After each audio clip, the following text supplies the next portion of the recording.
Oh.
Hi,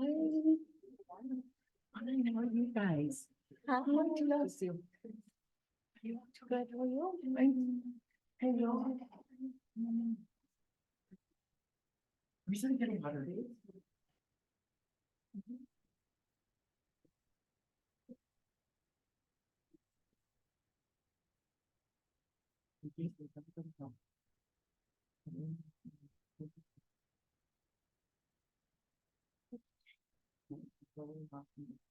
You're gonna get a presentation on it, maybe? But just so you can have that as backup. Okay, this is in your book. Okay, I'm gonna go, get a water. I'll get a presentation. No, she told me she wasn't. It's running, boy, I have like sciatic nerve.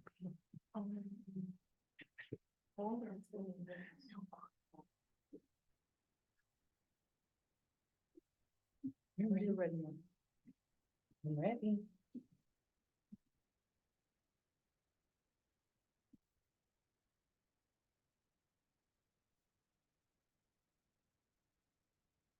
Listen to these ones. Maybe I want. Yes, we have one. Put the whole thing on it? I brought my phone. Okay, Thank you. no. Here, you know, yeah. She has it. Yes, thank you. Let's get started. Thank you. Oh,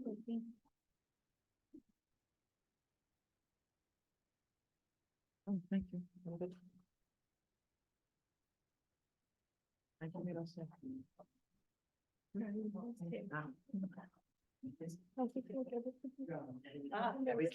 They're all drinking coffee. Stay away.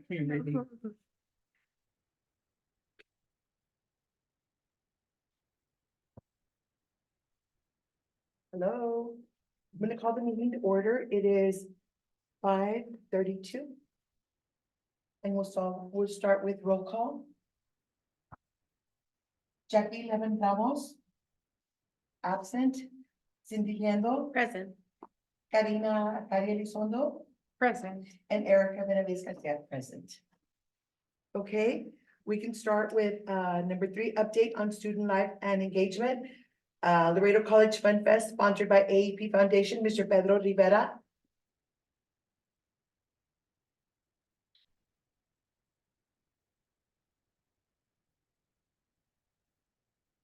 Hello there, good afternoon. Pedro Rivera, Director of Student Life for the record. And today I'll be talking about multiple updates on behalf of the Student Life and Engagement Division here at Laredo College. The first update that I will be providing to you all will be regarding our 2024 Fun Fest. Thank you to everybody that attended the event. I think it was very successful. But special thanks, I do want to begin by giving special thanks to the Office of Event Services for helping us set up a couple of days before, the day before, hours before, and the pickup after. That was very tough, but they were there. They were troopers. They stayed there till the very end. To our marketing and media relations, getting people out there is half of the battle, and marketing and media relations were able to help us with that. The Laredo College Police Department, we had a huge amount of people, and so the help that they were able to bring to us was instrumental in making sure that the event was safe for everybody that was there. And last but not least, our risk and safety team. They were also there. They were helping us out throughout the entire event. And they're what made the event safe and successful as well. So a brief recap for our 2024 Fun Fest. It took place on Saturday, February 24th, 2024. Our estimated attendance is anywhere from 5,000 to 6,000 attendees. It is difficult to pinpoint an exact number simply because of the sheer volume of people that we had on campus, but those are pretty good estimates based on the feedback that I got from campus police and our risk and safety team. Our student organizations were able to fundraise approximately $12,230 the day of the event. The total funds that were fundraised throughout the entire day were a total of $25,808 with 33 cents. So the funds fundraised for that day are divided into multiple different categories. So student organizations were fundraising. We also accepted payments for certain of the third-party vendors that decided to join us the day of. So those deposits are also considered there. But one of the main attractions that generate a lot of revenue that day were our inflatables. So that is also something that is there. Inflatables and mechanical rides account for a substantial majority of the money that was generated on that day. In terms of a booth breakdown, we had a total of 26 LC departments that were actively participating throughout the entire day. Please note that we did have a total of 8 Laredo College departments that were unable to participate out here in the outdoors portion of FunFest because they were under the Enrollment Management Division and they were also having their own event concurrently at the same time. So just special note there. We did have a total of 15 food vendors, 11 of them being student organizations. Quite frankly, those student organizations that were selling food are the ones that generate the most of the money. We also had a total of 6 law enforcement booths, including our Laredo College Police Department, the Sheriff's Department, Laredo Fire Department, so on and so forth. And we had a total of 19 third parties or partners. Some of them include Harmony Science Academy, for example, Sames Auto Arena, so on and so forth. And what, I'm sorry, and what did they do? Your partners? Yes, so they provide information about any projects that they may have. So they had like booths with their information on it? Yes. The vast majority of them, simply because of the fact that they are a partner to our institution in some capacity, were actually able to join us free of charge. So for example, the Imaginarium, Sames Auto Arena, Harmony Science Academy, those were some of the main ones that come to mind when we think about third parties that partner up with us and we're able to participate in FunFest free of charge. Okay, I'm gonna ask another question.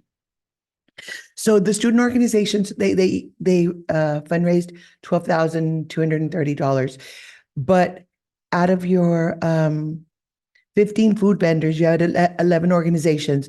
So the other 4 organizations raised 12,000 by themselves? No. That includes all the student organizations that were participating that day, a total of 15. 15 student organizations, some of them selling food, 4 of them having an activity or another sort of fundraiser. One that comes to mind is our Palomino Crochet Club. They were actually selling crocheted items, for example. Those are also considered into the total student organization amount. And so do you have the sum of all the student organizations and the sum of the other vendors that were not a part of Laredo College? Not necessarily. So those, I have a spreadsheet that I can share with you all. Okay. In case you want to look into those numbers, I have I'm a just spreadsheet. curious to know, like, in other words, if, let's say, our student organizations made 12,000 and the other ones made another 12,000 something, then maybe next year our student organizations can take over what those other people did. You understand? So that most of the monies can come to Laredo College and to our organizations, other than outsourcing it. You're going to love the 4th slide of this presentation. Okay. Yes, we that is one thing that we're considering moving forward. And this has been a thought that our office has had for a while. Mhm. Quite frankly, when I started with the event, I didn't want for it to be too brusque of a change. The layout change was something that, it was not something that was expected at the beginning, Mhm. but there are a couple of changes that I think will ring a couple of bells as we continue with the presentation. Girls, Patty? Okay, I think where board member Garcia is going there was like $13,000 in general. Were those generated by like foods or just in general? Those $13,000 are being generated by our mechanical rides and our petting zoo and other deposits.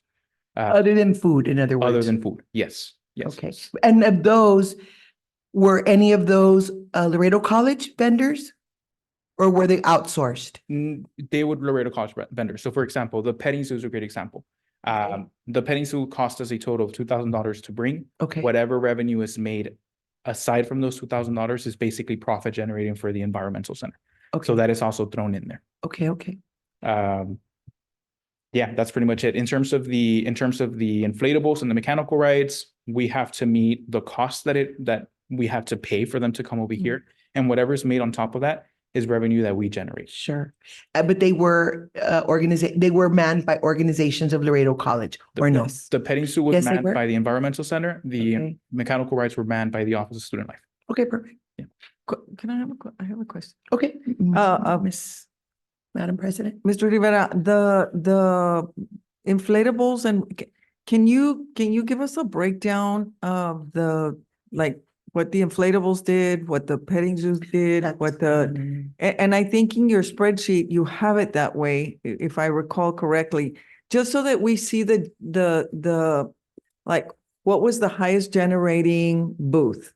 Whether it was the inflatables or the mechanical rides or, the idea behind it being, are we maximizing these programs that we're doing, these big events that we do to help support our students and student organizations, or even faculty senate or staff senate or whatever it might be, or are we generating more revenue for private enterprise, which really is not our main goal? Okay, Do you know where I'm going with that? most definitely. Okay. I don't have the accurate numbers in mind, but I can give you a general breakdown of how the event went into further detail. Quite frankly, the inflatables and mechanical rides are not revenue generating. They're very expensive. We have to get them from companies outside of the Laredo city limits, and they charge a premium for that. Transportation is a huge premium. They also provide human power in terms of making sure that the mechanical rides are functioning throughout the entire event, and they also have to charge us for that. However, even though these mechanical rides and inflatables are not revenue generating or as revenue generating as we would like for them to be, they're a huge attraction. Right. And so we kind of have to pick our battles when it comes to the event. A Ferris wheel and a couple of inflatables is going to attract a lot of families that want to have fun. It may not generate a lot of money in But that they eat it. specific sense, but it's going to bring people in and it's going to make them buy water bottles from the lead organization. It's going to make them buy a tostilote, and it's going to bring more people into the event. Yeah. Now, the food vendors make considerable amounts of money. Student organizations that sell food make the most. One that immediately comes to mind is the lead student organization. They were able to sell approximately, if I recall correctly, $2,300 in a matter of 4 hours. And so they're able to generate money. Okay. The conversations that I had with Dr. Guerrero, that money will be used to help students pay for tuition in terms of scholarships. Other student organizations use it for whatever other mission and goals the student organization may have. Some of them travel to conferences. Some of them want to buy T-shirts for the student membership. And moving forward, we do want to capitalize on this opportunity being something that generates revenue only for the student organizations. And that's something we can actually cut to the chase here. Moving forward, we will no longer allow any outside vendors for FunFest. We want to make sure that this opportunity is an opportunity that student organizations and departments such as the Staff Senate maximize on. They should be the only ones that have an opportunity to generate funds on that day. Now, there are also, with that come other changes that we are proposing for FunFest. Aside from not having any outside vendors, we are moving 100% cashless moving forward. So 100% cashless has multiple reasons. The first one being safety, right? It's safer for our student organizations, for our staff senate, and for our people that are counting money out here to operate in a completely cashless environment. If we're able, whenever we approach this date, we're going to be working actively with our bursar's office, and we're also going to figure out ways where we can get more people to use their credit cards and debit cards, right? That also gives us the opportunity to get more people to spend money there. We already do it with the ATM. but it's an opportunity for us to get more money. Not everybody carries cash nowadays. And I think that's something, that's a good thing, okay? Because when we do receive cash, a lot of times, especially when you have a lot of people, you're in line, sometimes you're serving, you're picking up cash. And you know what I mean, your hands are dirty and Right. things like that can happen. I'm not saying it does, but it can, right? Most definitely. So that is good. That is good. You all can look at several things. I'm on a board, I'm on another board and we just did the Jambusi and I've been the president of the Jalapeno. So I can tell you that there's different ways, right? There's tickets, which I think is a little antiquated, you know, because it takes a lot of manpower. There's also coins, but really in these days, it is credit card. Right. Okay, so I guess we will have to figure out a way. I don't know if if they can do it by I don't know if you have like a Venmo or Well, that is gonna have to be something else that we do look at, right? so we can talk a little bit about that. Okay. The plan to go cashless is not the individual transactions that happen at each individual booth. Okay, Instead, we go with our credit card or a debit card over to the bursar's office. We buy tickets from them and we use those tickets to base as currency. That's what Okay. I meant originally. It is very difficult for student organizations to have their own right. Cash Apps or Venmos because Right. there's really no oversight It's that my all office. personal, right? Correct. So for instance, if we generate those $2,300 that lead organization generated in one day, Mhm, and it's under my Cash App account, mhm. I can use that money. It's So then my- are you gonna count those tickets then it's the same No. thing that I'm saying? I think we ask, if you don't mind, I No. think we ask one of the local organizations that you belong to see if they'll lend us their coins and their That's- coin counters. That's the next point. I was And going we to bring use up. the coins because it really is the easiest way to do it. You know, you pick up the coin, you put it in your pickle jar that's sealed. Right. And then at the end of the night, you take your pickle jar in, you put it's easier for the bursar's office. You dump all the coins into the counter. We know it works. So, So that's something we can look at, maybe, you know? and we ask the organization to lend it to us. And then Right. if it works out, great, then we'll buy some for the next year, you know? It's just something to look at. It's most definitely an option that we are considering, and it's most definitely something that I was going to mention to you. Okay, We do want to explore that possibility moving forward.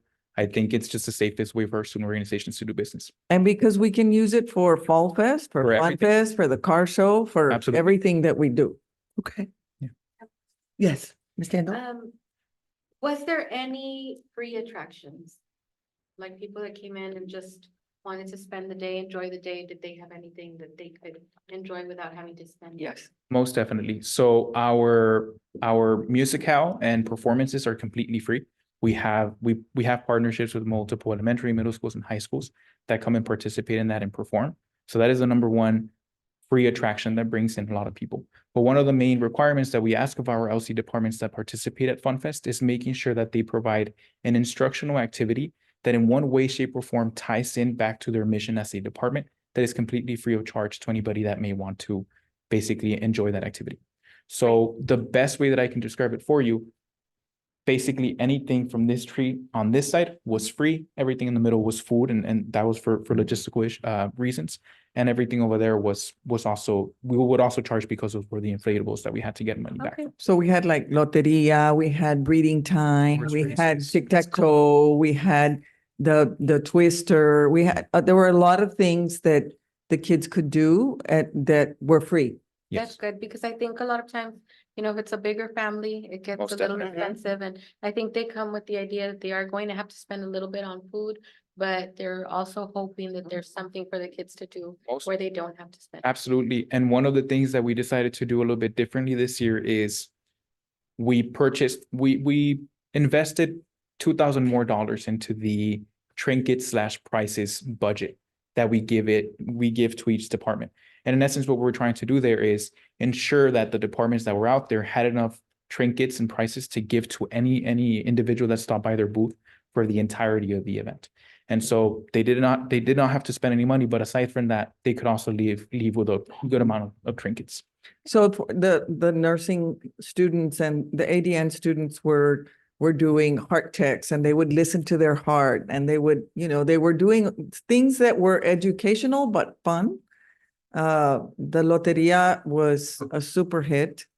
And so, I mean, I think some groups were giving away cookies and others were, the culinary arts kids were giving away cookies and something else that they made. One of the ones that I really liked was by the math department. They had a horse race and you're Okay. basically rolling dice and it's a horse race with dice. I don't know how to explain it. I'm not a mathematician, but it was really, really But they were numbers. Yeah. And they were having fun. And then Yeah. they would win candies and little prizes that and they the get. trinkets that we get. And the reason we were able to up the prize amount of money was because of AEP Foundation's sponsorship of the event. And so that helped us a great deal. Great. Very Thank you. good. Very good. So I did want to touch a little bit on the layout. The layout change was overall pretty successful. We were able to increase parking space. We had increased accessibility to the event. I'm not too sure if you noticed more people in strollers and wheelchairs walking around. Yeah. That was one of the main goals that we were trying to meet. And I feel very confident saying that we met it. And so we're very proud of that. Our student organizations were quite literally at the center of the event. And so we also want to highlight that. And last but not least, the new layout change provided basically an open invitation for people of the community to come and join us and just be part of our campus for a while. There were a couple of challenges, and that's one of the things that we'll cover once we go back to the previous slide. The space is considerably larger, so we did get more presence from LCPD and other law enforcement agencies in Laredo to help us out. And there's limited use of like very large tents where people can sit down. I think the placement that we used this time around worked well, but I do want to emphasize that we completed a roses and thorns evaluation of the event, and those were some of the thorns that we're going to be focusing on moving forward. However, I will say the overall general layout that we used for this past year's FunFest will continue for 2025. I think it worked well. We will make a couple of tweaks here and there, but overall, we'll stick around with the same general layout. Thank you. I heard a lot of really, really good things about it. So Thank you. congratulations. Thank you so much. Thank you. Thank you. So is it fine if I keep on going with the next point? Yes. You have to read it first. Palomino, we move on to the Palomino Pathway Summit. And let us know. Pedro Rivera, Director of Student Life, for the record. I do have a couple of copies of an agenda that we just finalized 20 minutes ago. I can go ahead and share that with you if you all would like. Sure. Let me head in that. Thank you, Pedro. I apologize for not having. Thank you. That's okay. So I would like for the main focus of this next part of the presentation to be on the following. And we, as an institution, we constantly focus on providing support to our first generation students. But as an institution of higher education in Laredo, we should also support our first generation students that eventually become first generation professionals. And so that is the main reasoning behind the Palomino Pathway Summit. And I'll go ahead and explain a little bit about what that entails for us moving forward. The Palomino Pathway Summit is scheduled to take place on Saturday, April 13th, 2024. Most of the summit will be taking place in the Erie Library. This is basically a two-step process, for the lack of a better term. The first step being the summit, the second step being our career and job fair that will take place in partnership with the city of Laredo on Thursday, April 25th, 2024. That fair will include multiple local employers that are looking to hire our graduating students, but we'll also have 7 higher education institutions that are looking for students to transfer in them, to them. And those are institutions that we actually have memorandums of understanding with through the college. Now, the main goal of the summit is to prepare students for life after Laredo College, life after graduation. And basically, there's Palomino pathways, and there's 2 main pathways that our students can have after LC. One of them being a professional pathway, which would be their career and what they decide to do for a living. And the other one is academic readiness, or keeping up with their academics and moving on to a 4-year institution. And so the Palomino Pathway Summit is going to be an open invitation to all students with a special focus on students that are graduating this semester, student organization leaders, students under the Bachelor's of Organizational Leadership, and student employees under the Division of Student Success and Enrollment. The main reason why we're focusing on the Division of Student Success and Enrollment is because many of our incoming students and students in general deal with our services on a daily basis. They have to get advice, they have to get financial aid, they come to the Office of Student Life for an ID. We have to make sure that our student employees are given the essential skills they need in terms of customer service to provide a good experience for our customers, the students. Some of the topics that we'll cover throughout the summit include customer service, personal branding, transferring tips and tricks, the use of artificial intelligence as students and as professionals, financial leadership, workplace etiquette, and dining etiquette. So the dining etiquette portion will actually be a working lunch. The actual lunch for the conference is going to be a working session that is going to be led by Ms. Gina Gonzalez, whom we've partnered with before, and our Workforce Development Center. You have all that information in front of you. And that's pretty much what we have for the Palominos Pathway Summit. We did have a meeting today where we finalized the agenda, and we have finalized what most of our marketing material will look like. How many students are you all targeting? for We're the targeting 200. 200, okay. Yes, Ms. Elizondo? When is this gonna take place? April 13th, April. Saturday, April 13th. This is the agenda for the 13th. Yes, that is the agenda for the 13th. Okay. That's what our students are going to look like in a much nicer form than Mhm. in their programs. And we're working on having those programs available to them through a QR code so they can have it on their phone. And so the career fest, the career and the job fair is going to be here at the. The Yeah. career fair will actually take place over at the Maravillo Gym on Maravillo. April 25th. So that Okay. is after the fact, but it's also going to be basically it's a continuation of the event. So And what we it's- do, And that's open to everybody. that is open to everybody, yes. But Okay. whenever we have our summit, we're going to drill our students and tell them, hey, make sure you, whatever you learned in today's summit or conference, make sure that you apply it on April 25th and get a job or transfer to another school upon graduation. Ms. Elizondo? I recommend that you contact the unemployment local office because they do have like a huge mailing list and maybe they could forward these invitations to all of the unemployed individuals in our community. We can consider that for the for the fair, but for the summit, For this. it has to be our students. Yes. For the fair, most definitely. And I would like to add that our panelists and volunteer speakers are all part of our advisory councils to the different departments. So, so from those advisory councils, the chairs, within our programs, offered us support by saying, you ought to call this person or that person or this person. They serve on our advisory board and they hire a lot of our students. And so that's how, and they know what our students look like. They know what the skills are coming with and they want to share and they want to help. So they're not getting paid. Everybody's volunteering. It's a Saturday morning. Yes, we are having a panel that specifically gives our students an opportunity to ask their potential employers what it is that they're looking from them whenever they're applying for a job at their companies, which I also think is a key opportunity to highlight. Thank you. Thank you. We're done with this? I don't know, questions, comments? Anybody else? Just, I'd like to recognize your work. I think this is extremely important because a lot of students, they focus so much on their studies and trying to graduate that looking to the next step, it's a little overwhelming. So, and I know for a fact that TAMU has its own department, which is career services, that they focus specifically on what you're trying to accomplish in one day. So I applaud all your efforts and the teams that And keep up the good work. And I appreciate that, but I will be very candid and transparent here. This is a partnership. This is a group effort. We do have our Workforce Development Center, which is quite frankly the department that has been working with the employers that will be helping out on that day. We also have our marketing team that is helping us promote the event. We have our academic and transfer team that is also here today. JP was able to join us for today's meeting. They're helping us out, and Basorgo.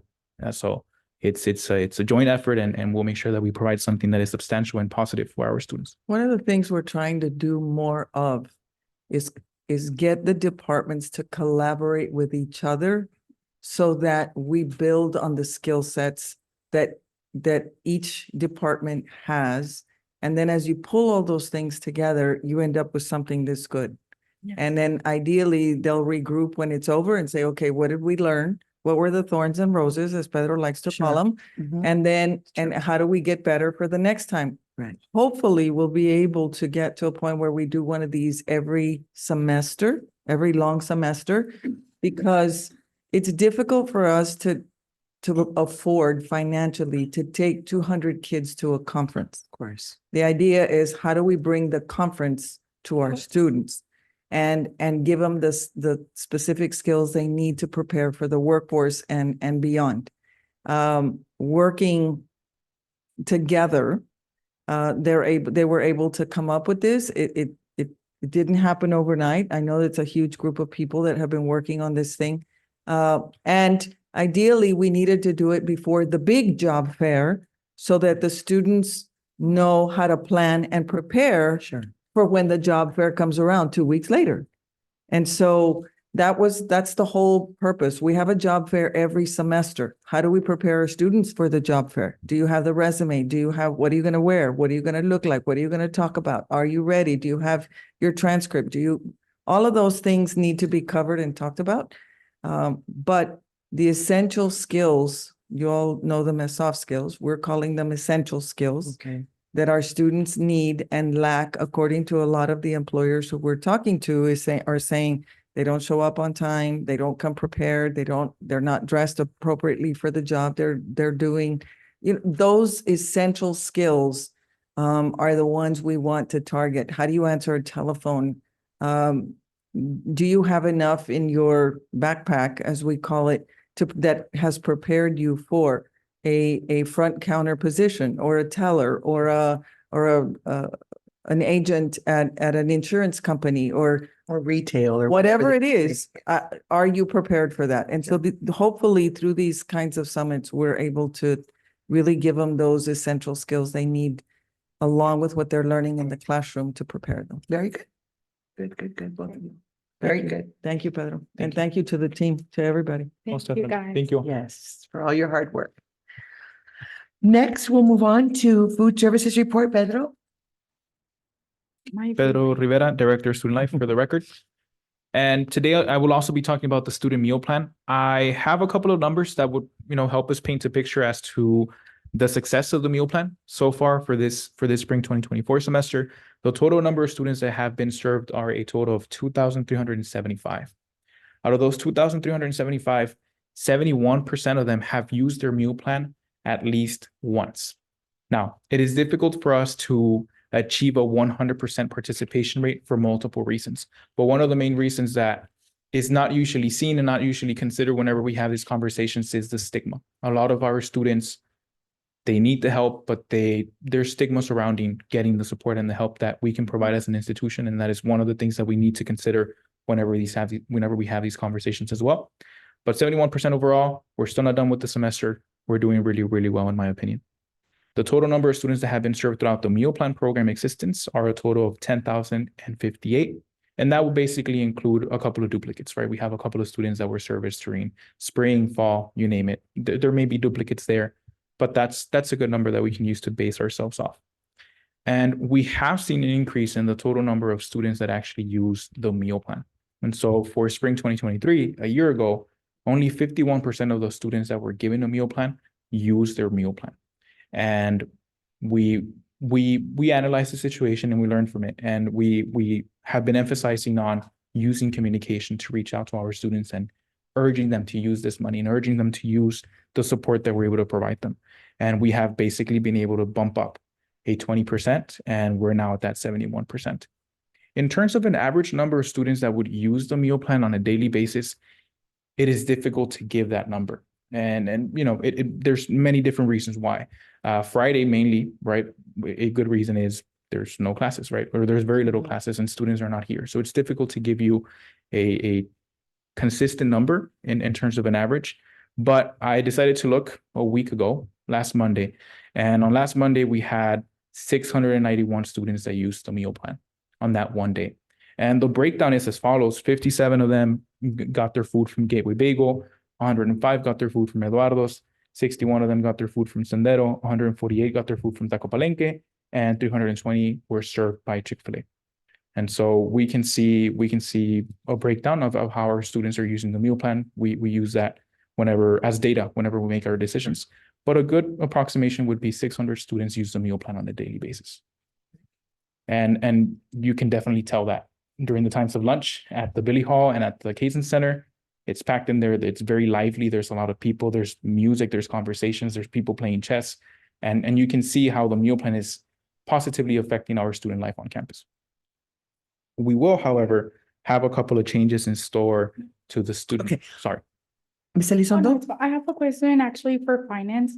When would this open again? When is this bid gonna open again for new vendors to register or submit a bid proposal for this type of services? Good afternoon, Cesar Vela, VP of Finance and Administration for the record. So we did not actually do an RFP for this process. This actually we looked for, we did reach out to vendors to see who was willing to help out. And we were able to get this 5 vendors to participate. So right now we currently have them in place for this coming semester.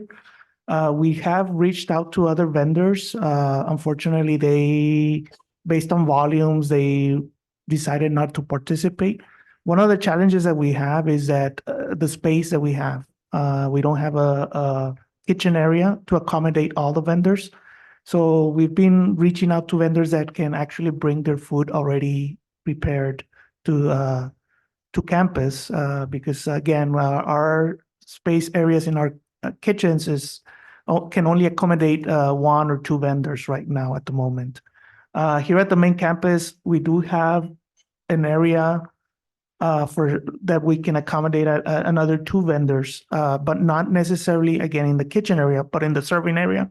We have a big enough area to accommodate at least another 2 to 3 vendors. At the South Campus, our space is limited. And so at the South Campus, I'm sorry, we have we have only 2 vendors right now. That can Wait, provide which service. ones? So at the South Campus, we have Eduardo's and Senderos Coffee. And Senderos. Okay, and the reason why I ask is because last time I heard it was the interim president, Dr. Marisela Rodriguez, noted that they were going to reach out to students, get their feedback as to which vendor they'll prefer. I don't know if that was done. So we have not done that process yet. And again, the reason that we haven't done it is because we at one point explored bringing in a vendor that would provide more variety. And the challenge is that we don't have dorms on campus. So they're looking for that community or those students that live on campus. So the process that we typically follow for that, reaching out, we do a request for proposals, and part of the process is involving the students in that process. But it was not done here. Not for, again, not at this point, because we haven't been able to get a vendor to come in. So all of these vendors, basically, we reached out to anyone that was interested. And like I said, they were the only ones that decided to participate right now in the program. Okay. So you did reach out. Well, We reached out to several vendors. We've reached out even to a local pizza company. Yeah. But unfortunately, they didn't have the personnel to come to campus. And again, we reached out to a big company like Aramark, but unfortunately, again, because we don't have Volume. students living on campus, the volume is not there. We just couldn't get them to submit a proposal. So, no, so Yes. do you guys have the intention to do an RFP soon or not? I continue to get complaints from students about vegetarian options. I had requested that 2 years ago, and I brought it up last year too, and it has not happened yet. so the reason, and 'Cause it's correct me if I'm faculty as wrong, well, Mr. Vela. too. The reason that they didn't do an original RFP was because of the lack of volume. Nobody wanted to commit. Currently, right now, we're not even charging rent. And in full transparency, we don't charge rent. And basically, and there's no guarantee that they're going to sell anything on any given day. Because we don't have a guaranteed on-site Population. service. And Right. so, as he said, Chick-fil-A brings them in a cooler, what is it? Yeah, a cooler, Yeah. right? That keeps the sandwiches hot. They Warm. sell what they bring. When they run out, they go home. The bagel people do the same thing. They make them right there. They have a little toaster oven and they make whatever they can. So, I think Taco Palenque is the one that has sort of the biggest, They're more Um, sustainable in terms of. because they bring everything in little bags and they stick it in the microwave and then they throw it in a bowl and then they give it to you. And they only offer 3 items. They offer bowls, tacos, and breakfast tacos. Quesadillas. Yes, and they do offer some plates as options. And just to point out, before Dr. Ramirez came on board, we did issue out an RFP for food services, Mhm. and we actually did not have any responses. Was it advertised? according- Yes. So the part of the process is that we actually advertise locally here on the newspaper, and we also place it on the state website. Okay. Again, at some point, we were in talks with Aramark, and again, because we didn't have the volume, Yeah. they did not submit a proposal. But before Dr. Ramirez joined the team, we actually had gone out for an RFP, and we did not get any, not even local companies to submit proposals. Go ahead, Ms. I Elizondo. strongly recommend to seek a food, like a truck vendor, like the food truck vendors. I know there's a lot of interest there. Last week, as a matter of fact, a week and a half ago, I went to the south. I was by Santo Niño on the little placita in the corner. Mhm. They have a coffee food truck. And I was very sad to see over 10 nursing students trying to get a coffee because they don't have enough time. And for a lot of them, thank God they give you sweet bread there too. So that's probably their breakfast and all that stuff. But I think that. we And should let me just consider tell you, that on the as well. South Campus, Sendero Coffee is there and it's free to them. So all they have to do is go get it. They don't go to the Billy Hall because no quieren. But they can get free tacos and free coffee because it's part of the meal plan. So they have access. They in other do. words. Sendero Coffee yeah, is there's a there. reason Now, why it's not they're- Starbucks, but it is Sendero Coffee and it's still good and their tacos are good. And so, I mean, It's an offering. I tried, I will tell you this, I've tried with several food trucks. Because at night, we do a lot of after-hour trainings through community ed and adult education. And we have a lot of people here on this backside that are here for those courses. And by that time, most of the food vendors are gone. I reached out to 4 different food trucks. I even offered them a place to plug in. And none of them said yes. They said, no, it's not enough volume, no me conviene. They even asked me, well, can I leave the truck there? Yes, security's here, we'll take care of it. Nope.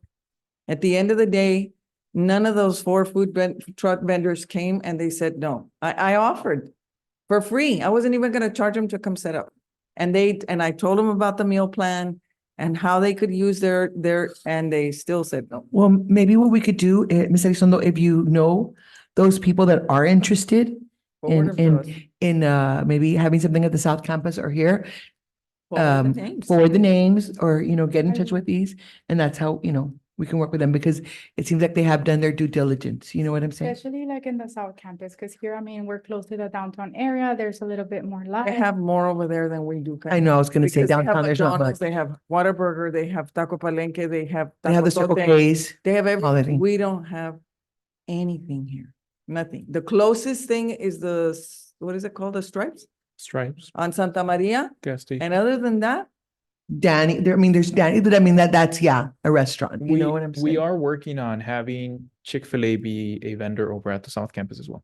Okay. Just for the purposes of the conversation, we are working on that as we speak. and we did reach out to Quinto Sol, by the way. We've tried numerous times with the Quinto Sol and no, we tried the pizza, what was it called? The pizza 50/50, 550. 550 pizza. Local. yeah. Twice. Mm-mm. Right now, we're looking at a vendor who is wanting to help us put in a pizza machine that will make the pizzas hot. You'll be able to swipe their card and get a hot pizza. They'll pick what they want. Mhm. And they're even gonna give us 5% of Their whatever savings. earnings they make. So, and they approached us, and so we said yes. And so they're working with Mr. Vela, and that should be coming online soon, but that would help us with the after-hour crew too. So we're trying, but if you know of anybody interested, please send them our way. Yes, anybody else? Oh, I'm good. Well, I have a thought, but it's not fully developed yet, but I'm just thinking, the way we have the student organizations at, excuse me, like at the Fun Fest, maybe there's a way for us to set up, 1 week, alternate with the different groups where they could, sell just have some other options. Like they could pick up the pizza like Right. they do in high school, Yeah. you know? The Just sponsor like a- goes and picks up the pizza and they bring 50 pizzas and they sell them at. We could That's something. That's, try that's that. an option. Yeah, another idea. It's a very good idea. We would have to look into the food safety aspect of it. Food that's- handlers. Food handlers, I mean, Right. they would have to, Right. That's, but if they They had it did for it- the food fest or for the fun fest, They did. they have it already. right. We'd have It's to good look for a into that. year, I think, right? It's not a bad The idea. food handler's license. And I think student organizations would be very interested in doing so Sure, because of the profit making Yeah. sure. opportunity that it becomes.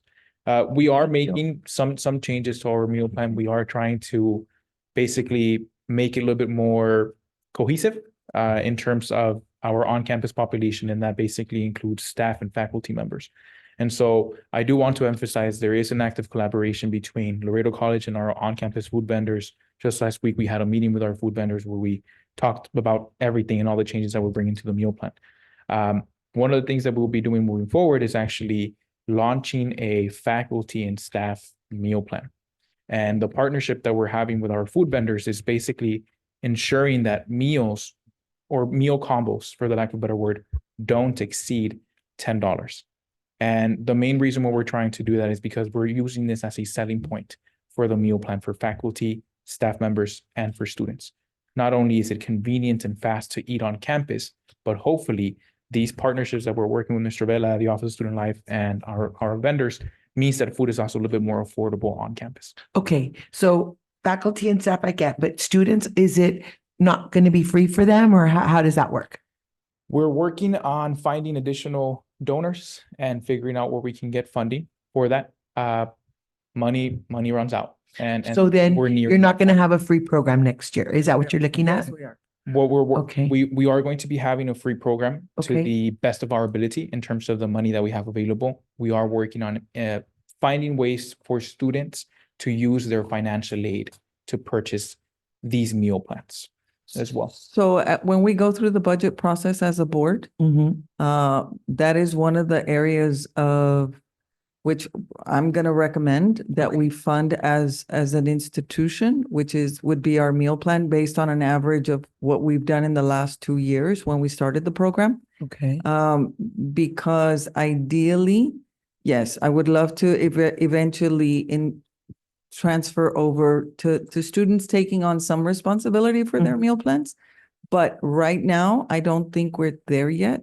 And so one of the recommendations I'm going to make to the board will be for us to continue to fund it out of the budget itself. And so for the students, employees will be able to buy a meal Mhm. plan if we want to, and therefore, because it's a food desert, at least on the West Campus for us too. Mhm, mhm. If we don't eat here, and you don't bring lunch from home, you don't eat. Right. Where do you go? And so, and traffic downtown is heavy and it's hard to Sure. get back in an hour. And so it's just easier to eat on campus, and it makes it even more flexible when we have a meal plan on our card and we just go and swipe. Okay, now, so let me ask another question about students. So, we're looking at all students. Who right now or in the future will have a free meal? Is everybody available to have a free meal, or does it have to do with the number of hours they're taking or There's certain enrollment, their financial? right, there's certain enrollment requirements that have to be met. We Okay, need for them to be enrolled 12 semester credit hours for them to be considered full-time. And we also need for them to be Okay. taking at least 3 semester credit hours face-to-face. And the main reason for that is if you're a 100% online student, we shouldn't be giving you money to eat on campus. And so that's the main reasoning behind that.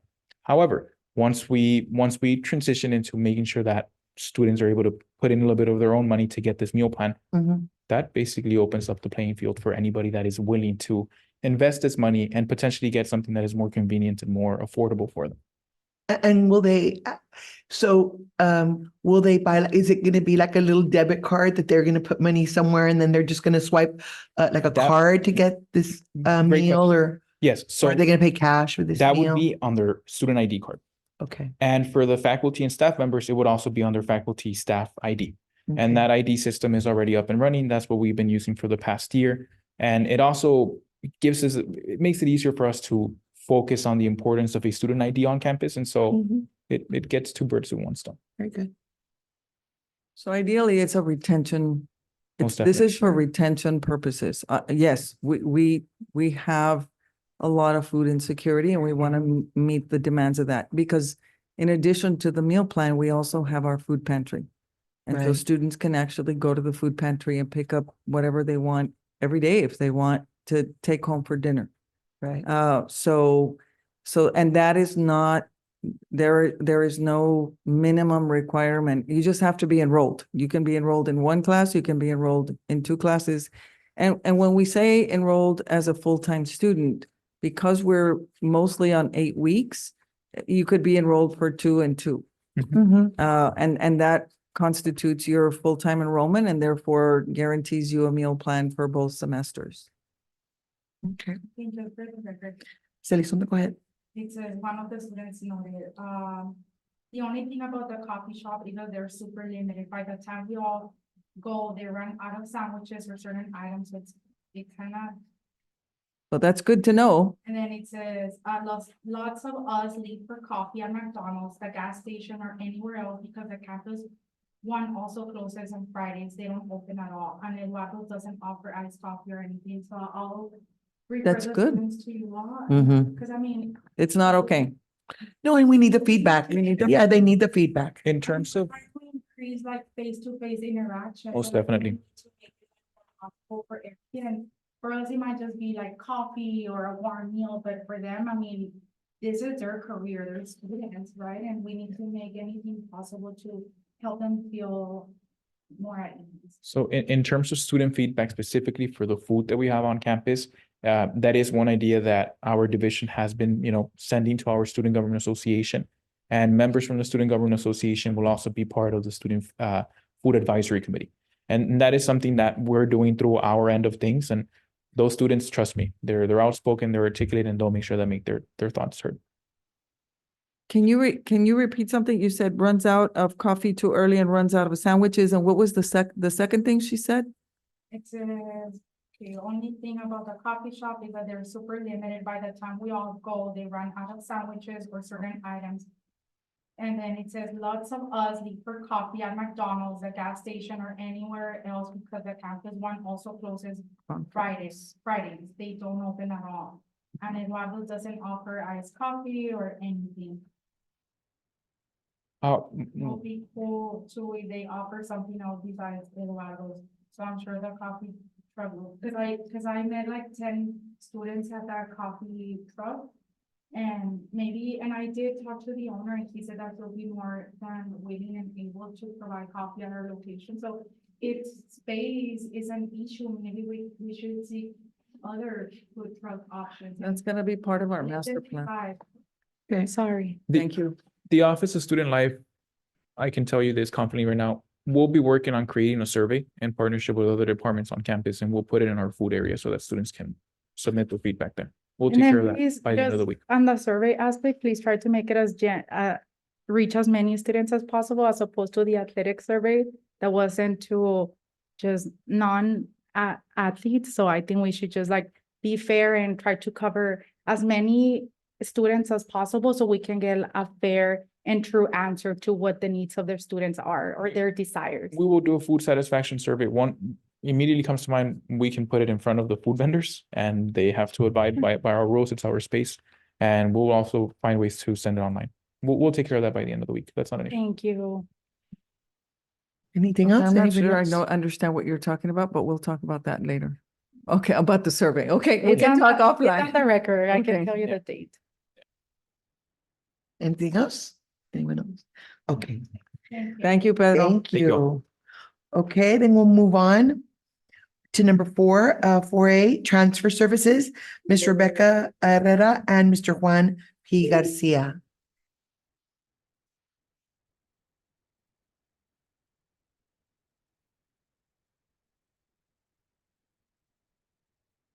Good evening, Madam Chair, members of the board, Dr. Ramirez, administrators and guests. My name is Rebecca Herrera. I am the director of the Advising Center for the record.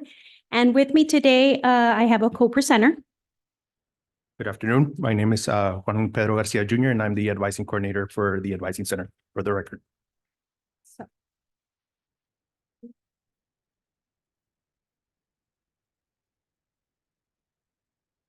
So thank you for the opportunity to invite us here to talk to you about the story of transfer services and how those services have evolved here at Laredo College, thanks to your support, Dr. Ramirez's support.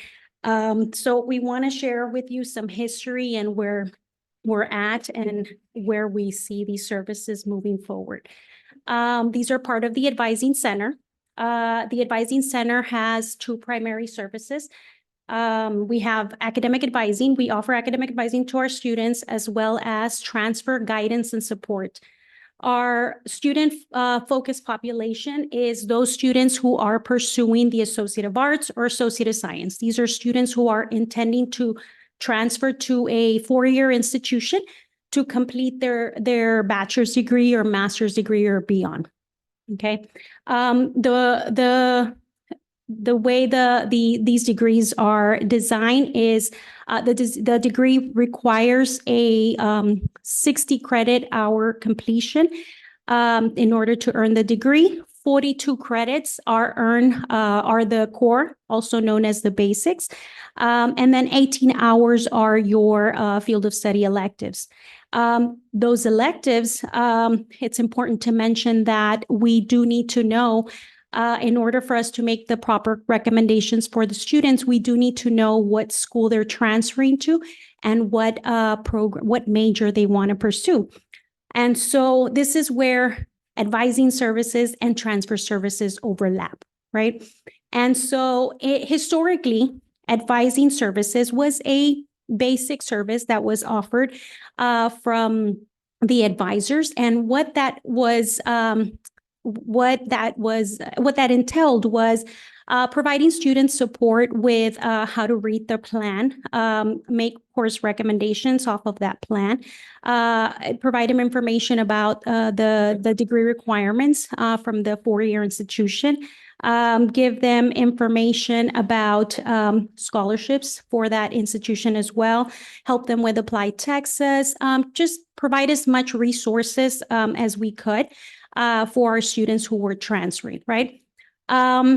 However, we did, as an institution, we made the decision that we wanted to expand those services. And this happened sometime around the latter part of fall 2021, moving into spring 2022. And this is when we were given permission or the support from you all to hire an additional staff member that would manage these services. And so currently the structure of the department is we have the director, myself, we have an assistant director, the advising coordinator who manages these services. And then we have the academic advisors who meet with the students one-on-one. And then, of course, we have also support from our administrative assistant and, most importantly, our work studies. We could not do what we do without our student employees. And so to highlight, one of the things I do want to mention about this coordinator position is that it is a dual role. They play a dual role. So the majority of the primary functions or responsibilities of this position is transfer services and coordinating networking for these services. However, during our peak times and registration, we do this individual, just like the other, myself included, the other leads and academic advisors, during our peak periods of registration, It's all hands on deck. And so everybody is advising, with the exception of the administrative assistant and work studies, everybody in the office is advising to try and minimize the wait time, get the students in, and get them registered for the upcoming term. This usually happens during the months of July, August, and probably January, when we've come back from the Christmas break. Okay? Any questions so far? Yes, Yeah. what are the qualifications for the transfers? For the, what, I'm sorry? For the actual transfers, what are the qualifications? The students transferring? Mhm. Well, the goal is encouraging students to complete their degree here with Laredo Okay. College before they transfer out. Okay. And so when we meet with our transfer university, the partners, Uh-huh. that's actually the message that's been given to them through the events that we've coordinated or the visits that we've made to their schools. They have made sure that they share with the students what are the benefits of transferring with a degree to their institution. They actually qualify for additional finance aid, sometimes scholarships, if they leave as a transfer student with a degree. And so that's what we promote within our center. Are those schools that we have an MOU with or what? Some of them we do. Yes, Okay. yes, ma'am. Okay. We have agreements. And so when we acquired this position, one of the things that we ended up doing is we needed to assess, where are we? We needed to find out what were the schools that we wanted to prioritize based on our students' needs. So we created a survey, and this survey went out to our current students at the time. And so far, through that survey that was sent out to them via email, as well as during their advising sessions, we've been able to collect over 2,300 responses from our students. And what those responses provided to us was which are the top schools that our students were wanting to transfer to, for starters, right? And so the schools are listed here by ranking. And so it's no surprise that number one school that is here is Texas A&M International University. The majority of our students do want to transfer there. In second place, we have UTSA, followed by A&M College Station. And then we also have the Health Science Center, UT Health Science Center with San Antonio. And that we see that because we have a lot of students majoring in our health programs. And so a lot of these students would like to pursue that master's degree and doctoral degree. And so they're looking at this school to continue their education. And then lastly, we have A&M Kingsville. So there was a lot more schools that came out of that survey, but just to give us direction when we were starting off, we started working with these institutions and start our collaboration efforts. And so the other thing that that resulted from that survey is we had nowhere in our system where we could collect information about what schools the students were transferring to. So we found a form on Banner where we could store this information with the help of Ms. Lopez. And so now, with the results of that survey, Mr. Garcia was able to enter that information into Banner. And then Banner, that information is visible because of that in their degree works. So that actually helped us fine tune our advising services as well. During our advising sessions, now the advisor has access to what school the student is transferring to, make sure that is still the school that they're transferring to. If that's the case, then they can proceed to make course recommendations, align all of the requirements the student is needing to that particular university or institution, make sure that they're working towards that goal for that particular individual. And then if that has changed at any point, it's very easy. All the advisors in their offices have a QR code. Student scans that. It doesn't take long. And they can update the transfer school. Now, this is not an automated process that automatically updates Banner and then feeds into DegreeWorks. It takes Mr. Garcia behind the scenes who receives those updates and then he'll update them. We all have access to that form. So if he's not available, one of us will step in and we'll update that information. And why isn't it just automatic? Right now, what we adopted using an external form to survey our students. And so it is a Microsoft form. And so those don't connect to our banner system. So that is how we're collecting. Why are you doing that, Vicky? That's the survey we were able to use to pick up information for our students for that particular term. Because we had nowhere, for our current students, we had nowhere where we can collect. Wouldn't that that. be part of their application process? In the application, they just specify, correct me if I'm wrong, that they're using their credits for transfer for a specific institution.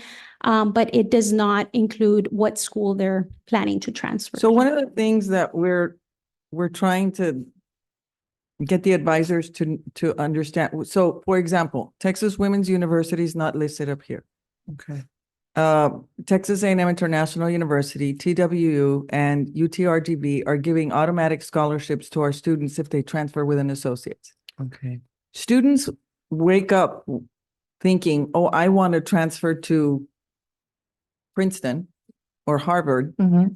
And it is up to us as advisors to guide our students to the programs and to the schools that, one, they can afford, and two, where their credits are going to transfer to, so that they maximize their financial aid services. Sure. The upload from Banner into DegreeWorks or DegreeWorks into Banner, that should be automated, and that should happen. It is okay. And so that shouldn't be a problem. Us using external software that isn't functional with our own systems is one of the things we're trying to do away with. Just double work. I mean, It doesn't make any sense. Right. We shouldn't be doing that to ourselves. Yeah. We create work for ourselves that doesn't need to, it becomes busy work and manual input that shouldn't be happening. Students should be able to go in and do that on DegreeWorks on their own. Okay. Now, it's up to our advisors to guide our students to those institutions where there is money available to them. Now, there are some students that walk in here thinking they're going to go to wherever. And at the end of the day, you look at their GPA as an advisor, you look at the coursework that they're taking, you look at their grades, and you know they're not going to go to vet school. And it's up to us to tell the student what the realities are about how to get into vet school. Okay. And whether or not they're ever going to get to A&M with a 2.0 GPA. It's not going to happen. And so those are the kinds of realities that we as advisors have to make decisions about every day. And Ms. Elizondo can tell you, we had that discussion when she was going to school. Many times we talked about careers and where to go and what to do and how to do it. It's part of what advisors are supposed to be doing. We're getting there, and this is a huge step forward in how we were handling transfer students. The other thing is that there is a tracking system that needs to be implemented, because with House Bill 8 funding, we have to track the students. I was going to ask how are we For that 1 tracking? year once they graduate. And so I don't know if I got ahead of myself, Becky, No, but no, that's okay. So the tracking system is in place, right? I spoke to Maria Luisa from Research and Planning, and she says we use the clearinghouse to be able to track the students. So if we ever want to track any students, she can definitely upload any student's record, and we would be able to see where it is that they were transferring to. So we have that. So, and yes, just to clarify, Banner does feed into DegreeWorks. It's the information we're entering into Banner. That is not currently automated, but we can certainly work on something, partner up with maybe the admissions office to try and collect this information, because it is very useful and it has helped our services tremendously in terms of identifying what students we need to be working with and how, and being able to make the proper partnerships with our transfer institutions so that we can address our students' needs. Okay, so after collecting this information, we can now that it's stored in Banner, we are able to pull reports. And with these reports, for instance, we mentioned that the top, one of the top schools was, let's say UTSA, right? So if we have a representative from UTSA coming into campus, then it's easy for us to generate a report, pull all of the students that have declared that as their transfer institution, those that are closer to graduation, and invite them for the event that's happening. So we started networking right after, like I mentioned, we did our assessment. We started our networking initiatives. In the first year when we started these initiatives, we started off working with 8 representatives. And this is not to mention that we didn't reach out to more than that, but 8 were actively working with us. And we had, in fact, the first time we hired for this position, that same semester, the individual, Mr. Dimas, actually came into this position. Right as soon as he came in, we had a transfer week, and we had those individuals do virtual sessions. At the time, we were still using virtual platforms. We were towards the end of COVID and transitioning into more in person, but that transfer week happened in a virtual platform. Okay. And so we continued our networking with those individuals. We've been able to increase that to 16. And when I say 16, it's not, those are the only ones we're working with. We are still making connections with other individuals. However, these are the ones that have come into campus, done some sort of virtual session, or have provided us their information, and we have it displayed on our website, which we will show you in a little bit. Yes, Ms. Elizondo? Yes. What is the primary role of this public and private universities here as a partner or? Yes, so their primary goal is basically to connect our students with these institutions as they're transferring out and they're making their decision about where they want to transfer. As Dr. Ramirez mentioned, sometimes, they come in with an idea of, I want to go to this institution, but something happened along their journey, and that's not necessarily going to happen. And so what we're doing with these services is we're giving our students more options in terms of where else should I be looking at, because the goal is a bachelor's degree, or the goal is, this degree. Do I have any other opportunities? Maybe UT won't take me, but UTRGV or Texas State might consider my application. Sure. So that's what these initiatives are doing. And when they come in, they're able to talk to these representatives. They have I'll talk to you a little bit about what each of the events that we've had and how they are conducted. Some are in group sessions, some are one-to-one. And so that's where they would have that opportunity to have that one-on-one session and find out if this is something that's an option for them. Thank you. Yes, you're welcome. So after we coordinated, I apologize. After we networked, we coordinated our events, right? So we have had on-campus, virtual, and off-campus events. A little bit of information about each of these events and how they work out is we have presentations. A presentation means the recruiter came to campus or did this virtually to a group setting, a group of students. We have informational booths. These are table setups that are done across campus, mainly at the Kaizen Student Center, the Yeary Library, and the LEAC department, which is where we have most of our student traffic. We also have the Lunchbox Dialogue Day. This is an event that has been done by one of the institutions, which is UTRGV. And what they do is right now they're highlighting their College of Social Work. And so what they've done is they've invited faculty and students to come in and talk to prospective students that are wanting to go into a specific program, and they'll have a luncheon with these students to share about their program. We have preview days. We've had a preview day with TAMIU where they came in, they set up, in fact, we have one coming up soon. where they came in, they brought in their different programs, their advisors, support services, and they were providing information to our students who were getting ready to transfer out to TAMU. And on the average, how many students do you have at these like visits? It depends on the type of event and when it's held.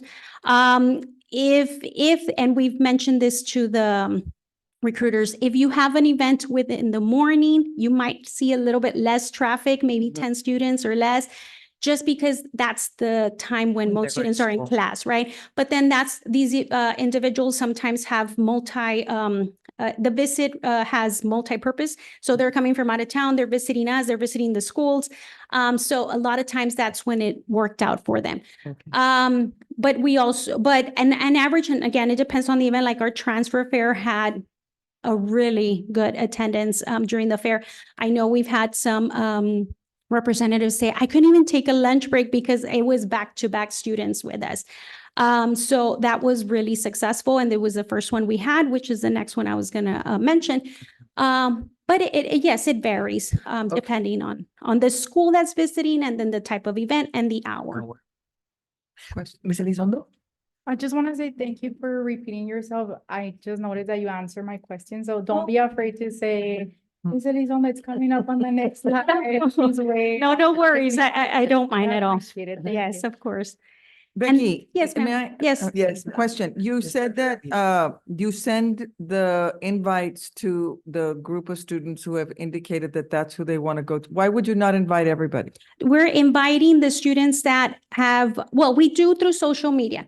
Through email, we invite students who are undecided and the students who have selected that school as their primary choice. But through social media, it goes out to everybody. Okay. Yes. And then lastly, university visits. So that was actually a new initiative that we started. We did one last year with the support of the Office of Student Life, who paid for our trip. And we really, really got positive feedback, and we really enjoyed ourselves taking our students over to visit a campus. I had never had that experience, and it was very rewarding to see our students explore other options and campuses in person.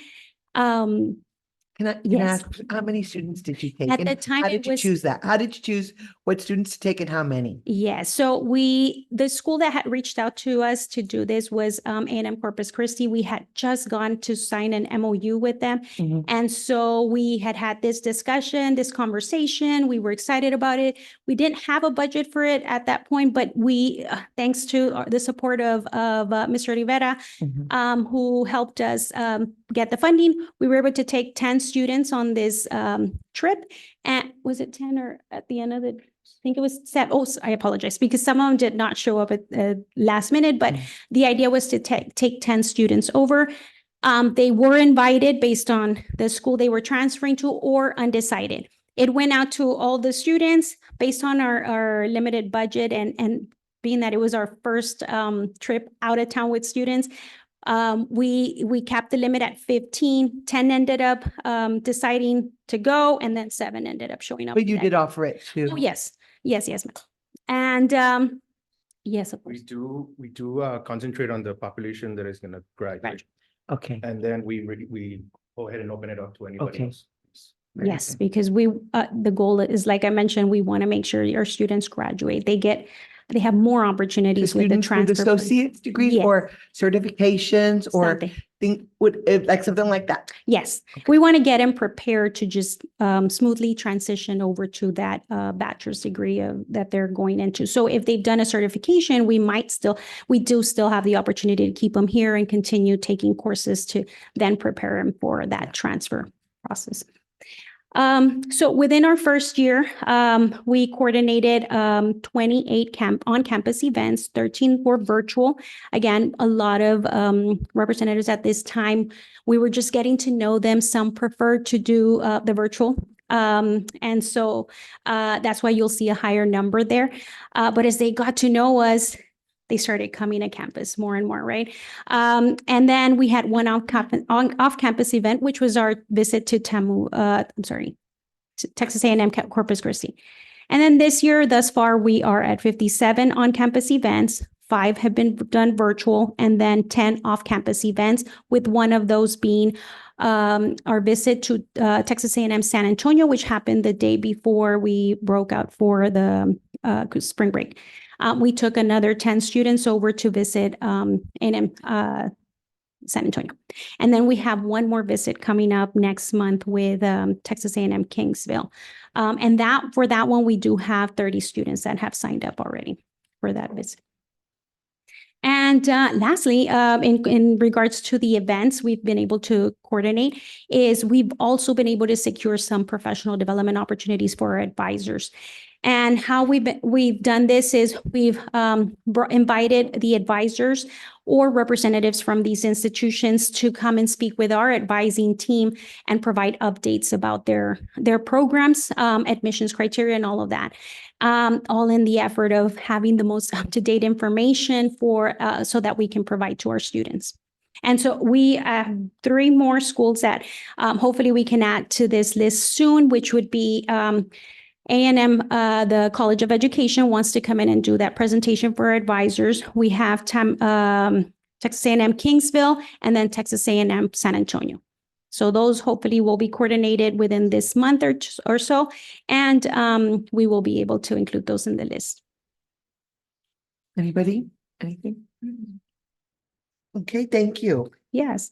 And then just really quickly, we do want to highlight our transfer fair, which happened this spring semester. But in an effort to continue with what Dr. Ramirez had mentioned earlier, our collaboration with our departments, we would like to host one in the fall semester as well, but hopefully collaborate with our Workforce Development Center as well to see if we can merge those 2 events as well.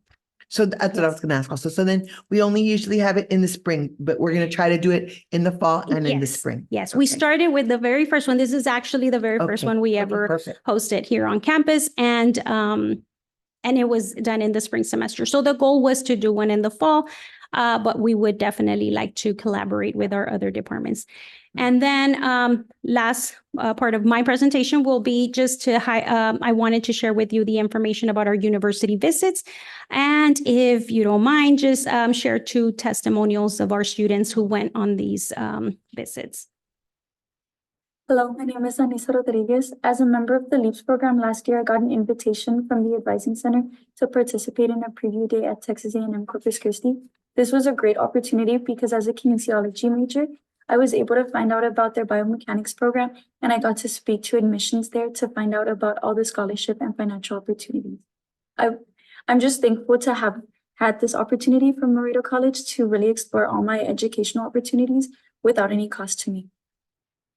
That was Ms. Anissa Rodriguez, who attended our event last year, and then we had one this year, and Ms. Victor decided, no, both of them, we asked if we could record them in a video. They were a bit shy, but they agreed to the audio. Yes. Getting the opportunity to explore my transfer options is something I am grateful to have as a first-generation student. At this time, I am preparing to transfer to a university that will help me thrive as a STEM major and as a young adult. The whole transition process can be scary and stressful when you don't know what you're getting into. This past trip, I was able to learn more about Texas A&M San Antonio and the transfer program in itself. It was reassuring to know that they give transfers just as much resources as any other university student. I encourage those who are planning to transfer to take the opportunity to tour different campuses and be able to ask questions to students about their own experiences. You never know if it's what you're looking for as a student, and the best part about attending preview days is that it comes at no cost to you in terms of travel and food expenses. So I do want to mention these students, they were very, very appreciative that the college was able to offer these opportunities for them. And that's why I said it was so exciting when we actually got our budget to continue these type of efforts, because we saw that it was very rewarding for us as staff to see that reaction from our students. And yep. So the last piece of it was creating a home for transfer services as a separate service from the advising component. We wanted to make sure the students had somewhere to go to. If now that I'm becoming a transfer student, I'm about to graduate, where do I get my information? It was embedded in advising. We separated that and we created a home for it as its own separate webpage. And so that's what Mr. Garcia will share with you. Do you have any questions for me? You're welcome. Thank you. Yes. So when I first came into the advising center in the fall of 2022, I was tasked with creating a website for our transfer services. It was part of our, as Ms. Herrera mentioned, it was part of the advising center page, but I believe in the spring, it became its own page and its own identity on our website. Students have, let's see if this works. Oh, there, thank you. So by visiting www.laredo.edu, students have two options of accessing the transfer services page. If they go through admissions and aid down to advising, there is a tab for it, excuse me, on the left-hand side, or they can just go straight to our student services tab and down to, to our transfer services. And students will be able to see the resources, what we have available for them under the transfer services page. We do have a little welcome for the students, giving them that encouragement for them to continue working on their goals and dreams. We do have just a specific page for events and workshops. So to add to Dr. Ramirez's question as to how other students are aware of these events, they can go directly into our page or to the transfer services page, pardon, and under events and workshops, they can see all the events that are coming into our campus. The very first one is the UTRGV School of Social Work. We've been working with them really good, and they actually do set up a table every Tuesday and Thursday here on campus. Yes, ma'am. I have a question. Yes, ma'am. You know, at the case, and I know you all have a television there. Do you put that on there like? So when reps when reps send us in that they have a flyer that they're visiting on campus, I do work together with our media office. So we can go ahead and showcase the event on social media, and they will add it on the TV. Actually, we have to go through the I'm sorry, I forgot the department. Because you have a lot of traffic there at the library, maybe at the Kaizen or, at the gym. I mean, I don't know. We've been able to showcase them around campus on the different TVs through our e-learning, through our e-learning department. And they've been helping us out a lot.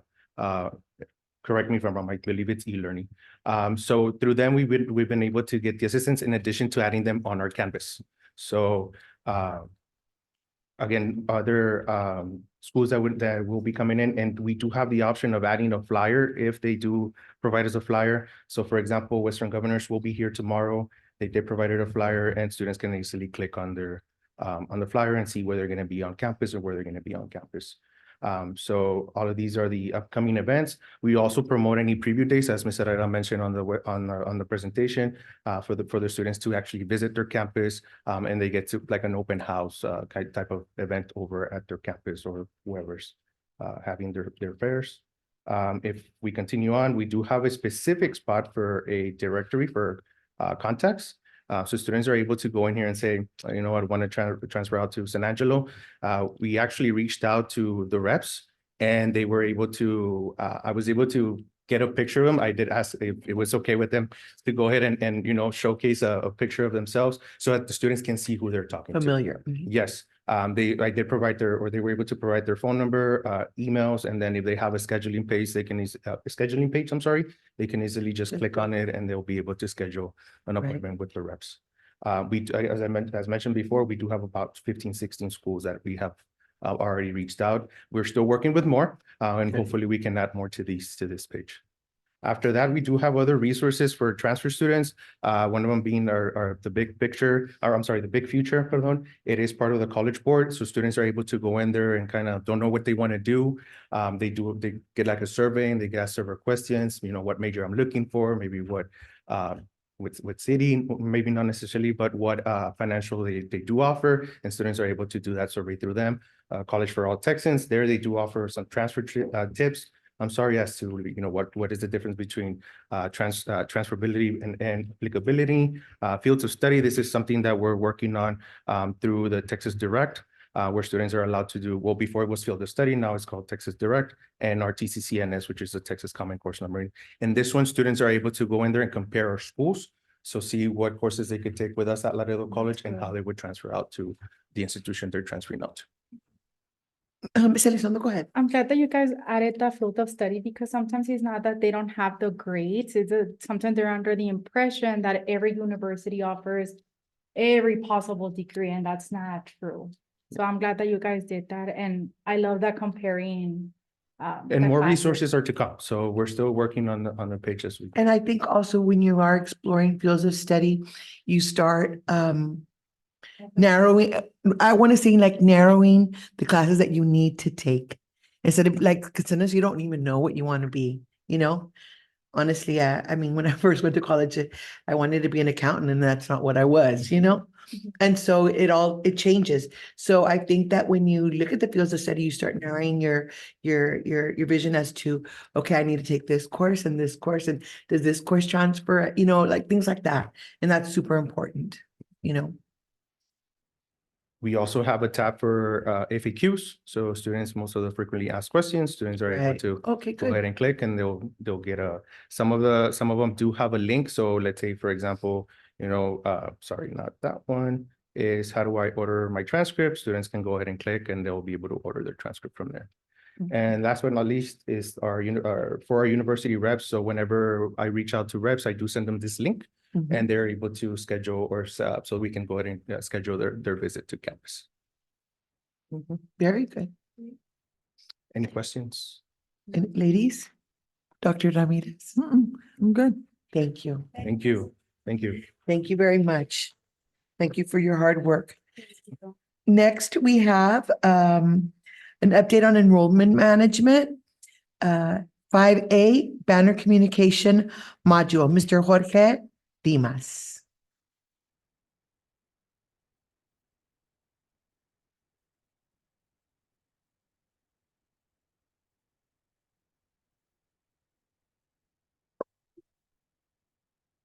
Good evening, distinguished board members, Madam President, distinguished administrators.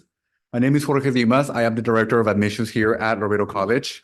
I'm here to present a little bit more on the banner communication system that we're pretty much updating in our office. Where is the? We're updating in our office. Pretty much, in other words, what this is going to do is going to impact pretty much the way we're communicating with our students, so in a more efficient, more effective way. However, I do want to take this opportunity to thank the team. Definitely the team who's actually been helping me out with a lot of these processes. This is actually a team effort. Definitely the enrollment management offices, though. It's been a definitely collaborative effort for all the offices, and definitely the knowledge and definitely the expertise of Dr. Ramirez. Without her support, I mean, thank you so much for helping us out. Really implement a lot of these processes. It's not reading. Demanding, not. That always happens. It's not here yet. I do apologize for that, but if not, Did they upload it? No. it's not even here. Go to the network. No. Here.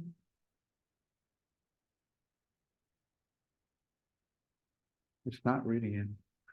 My apologies for this. That's okay.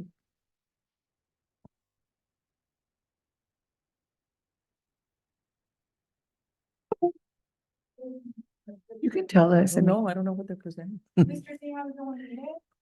Yes, definitely. Because I definitely want to provide you with a visual okay. of what this is going to represent. However, I do want to mention though, Got it. I am about to take you into a journey before I actually elaborate more into this. Okay. I definitely need to provide you with more context of where we stand though.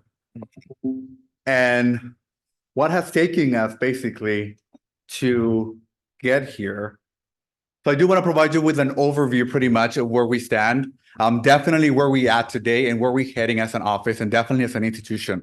I think a lot of the progress that we've made, it's going to definitely impact the way we communicate with the students, and not only the way we communicate with students, but the way students understand the processes at Laredo College and how they can eventually make sense of belonging here at the institution, though. I think that's one of the disconnections. And throughout research, we know that students, the fact that they don't have a lot of knowledge in terms of how to navigate higher ed, that diminishes pretty much the experiences for students and definitely their opportunity to join higher ed or their education, though. So again, before I get there, I do want to take this opportunity to take you into a journey so you know where pretty much we stand, and then definitely where we're heading towards too.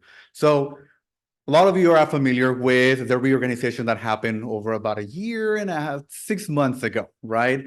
Two offices definitely received this impact, which is the Office of the Registrar and Admissions. We became an individual entity, right? One of my tasks definitely was to actually reimagine the office, to distinguish pretty much what was our mission as an office and what we were heading towards to when it comes to dealing with prospect students, returning students, transfer students per se, and anyone else who will be interested in coming into our institution, though. The office eventually inherited pretty much services like in the international and health services. At that time, we were 6 members. That's not the case anymore, but we'll talk about it a little bit later. Definitely 2 offices, and of course, the College of Reorganization, how that was actually going to impact the institution, though. Again, it was making sure that we knew the boundaries within the office and how we were going to move forward with the services that were pretty much tasked for us to implement for students and make sure that the communication was happening for all the incoming students. And that, again, could be also students coming back to the institution, though. Pretty much after more or less about a year, 6 months, we have actually made a lot of progress. Some of the things that you will see pretty much is the way that we are conducting businesses with our students, though. In the past, pretty much we've had a paper application that would allow students to join the institution, though. That's no longer the case. We have only an electronic version of it that allows us to actually effectively collect a lot of the information in the system and the upload of it, which is an amazing opportunity because, again, this allows us to actually process applications in a more efficient and definitely effective way. Applications are definitely taking about 24 to 48 hours for us to receive the information, though. But again, the way that we're collecting information now to the electronic version of it allows us to actually even improve on our reporting system. Definitely applications are required now in our admissions for verification purposes. We are collecting an official document, an official transcript from their previous institution. Yes. Can I ask a question? And once somebody applies, do they receive a notice that says, we received your application, and then whatever the next step is going to be? Correct. At the moment, they are receiving that notification, but this is part of the surprise that I'm going to provide to you I'm all. sorry. So I will get there, definitely. But yes, at the moment of application, there's an automatic messages coming in from the Apply Texas, which is our portal right now that we're using free of charge. Definitely students don't pay a single penny for their application compared to other institutions, though. Again, they complete the application, they receive a notification straight from the application, from the Apply Texas platform, letting them know that they have completed a process and eventually to hear back from us. So that's actually the message, though. We are verifying pretty much now addresses because in the past, pretty much we were waiting until the end of summer to verify a lot of the information, though. That's not the case anymore. We want to make sure that the student, the moment that they walk into campus, especially for orientation during Pedro's presentation, they're ready to go. They're here to enjoy their experience. They're here to move on and pretty much emerge into what the college is here at Laredo College, though. We want to make sure that they don't have to worry about businesses necessarily, but more so into taking care of the actual businesses, such as ensuring that they're ready for their first class day, making sure that they have their books ready to go, making sure that their information is already updated into the system, right? So we're verifying that. We also increase on the way we are training our population, or I guess the members of the offices, though. In the past, one of the things that was happening was that a lot of our members from our offices were only in charge of a specific task. They were not cross-trained. We were making sure that every single one of the team members had the same knowledge and technically providing the same message across the board. We want to make sure that the students also receive that same notification because that is what the process entitled. And eventually, we increase on our online services, which I will go ahead and share with you a little bit more. But that would actually improve on the way that students would tangible be able to print out information from our website to understand more of what the application of and the process of admissions would entitle here at Laredo College, though. So in a nutshell, pretty much the admissions today, it improved on the application processes. There was a lot of layout changes that happened. There's pretty much an improve on the data collection process. Again, we were not waiting until the summer to collect information such as an official record, such as verifying information, numbers, addresses. All that information was already collected and verified at the moment of admissions. Definitely improved the redesign of the website. You all are familiar with the relaunch of it, and we wanted to make sure that the website was accessible and student-friendly to be able to download information that eventually they needed. There is also international students who are not able to come and collect information. So at this point, the information located in our website was available for them to download. Also, we improve on the way we're communicating with them, such as improving on the Zoom meetings. Students are able now to meet with us through Zoom automatically. We actually had 2 students coming, speaking with us about the interest to coming in from Nigeria. So this is actually just speaking on their interest of Laredo College. Laredo College is making an impact out there as well. As much as we think that it's just in our community, it's everywhere now, right? Our cross training though. Can I Yes. ask a question, Jorge? And now that we're talking about that, is this only in English or is it automatically in another language or that's my question. Absolutely. No, we're working on redesigning all of our marketing pieces to Okay. ensure that it's in multiple languages. That's part of the processes that I will talk to you today about it, to ensure that, again, it's not only directed to our students. We also want to bring our And parents how into the often picture. do we redesign? Like, do we redesign like maybe every semester, every year as things are changing or how? Correct. Actually, that is the answer. As things are changing, we want to make sure that we are adapting to the population. So I'm sure that you agree with me. There is a generation pre-pandemic and post-pandemic. So we want to make sure that we are actually aligning with all the trends that are happening. I think this is where the collaboration with the Office of Recruitment comes in. They're out and about to make sure that they understand what's happening out there and they transition that information to us to ensure that, again, the communication pieces are up to date to ensure that we're sharing also the information that they deserve.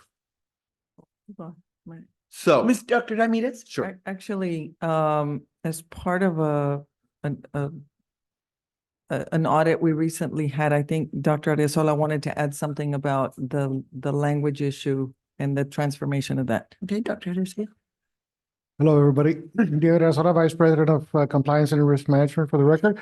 So as part of an Office of Civil Rights review that we did earlier this year, one of the recommendations from the Office of Civil Rights is to have a translate button on our website. So we're at the tail end of finishing that process. We have procured G-Translate, which will now add a little toggle button at the corner of each one of our websites that will allow any student or anybody to translate from English to Spanish. It's not up there yet, but it will be. We anticipate that will be done by the beginning of May, 2024. So it'll be there soon. Good. So as you can see, pretty much on the admissions process, this is actually one of the redesigned forms as well. There was no such a checklist per se that would allow an easy understanding of the process and what was next in the admissions process here at Laredo College. So I'm going to walk you through a little bit through our website. If you go into the admissions tab, under our page, you'll see a lot of cards here that would include information based on the student type.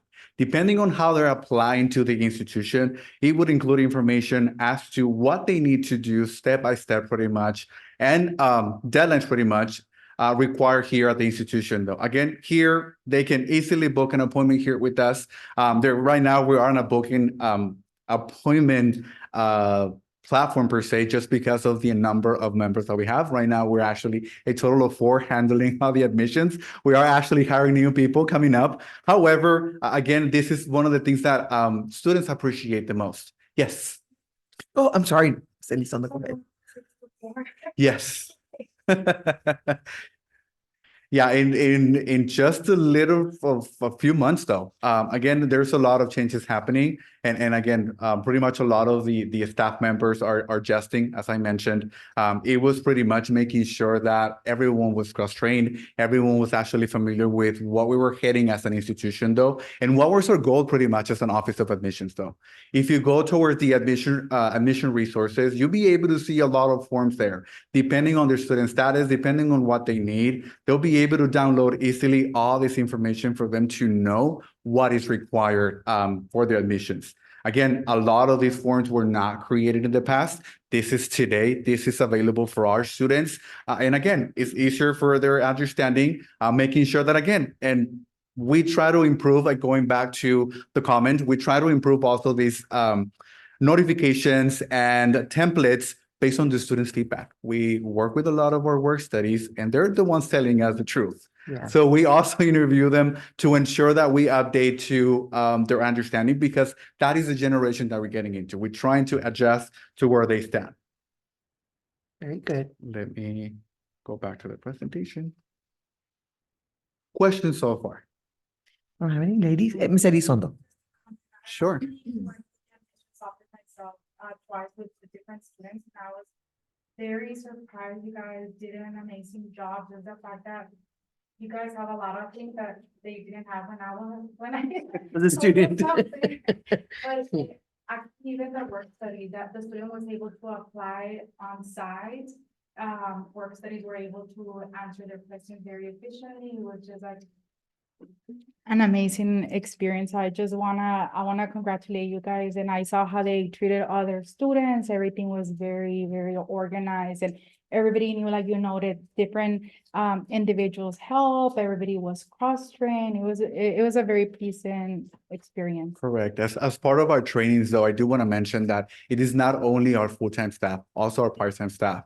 We're getting them ready for the workforce, and who knows, maybe they're here to also take our positions at one point. Why not getting them ready also to pretty much continue the mission, right? And we want to make sure that we I guess make people fall in love with this position. I don't think there's a lot of degrees out there that prepare you for what is next here in higher ed. So we want to make sure that also our student population, our work studies become part of this transition and become part of this evolution. As part of the completed projects, and I would say completed projects ... because this is definitely not stopping.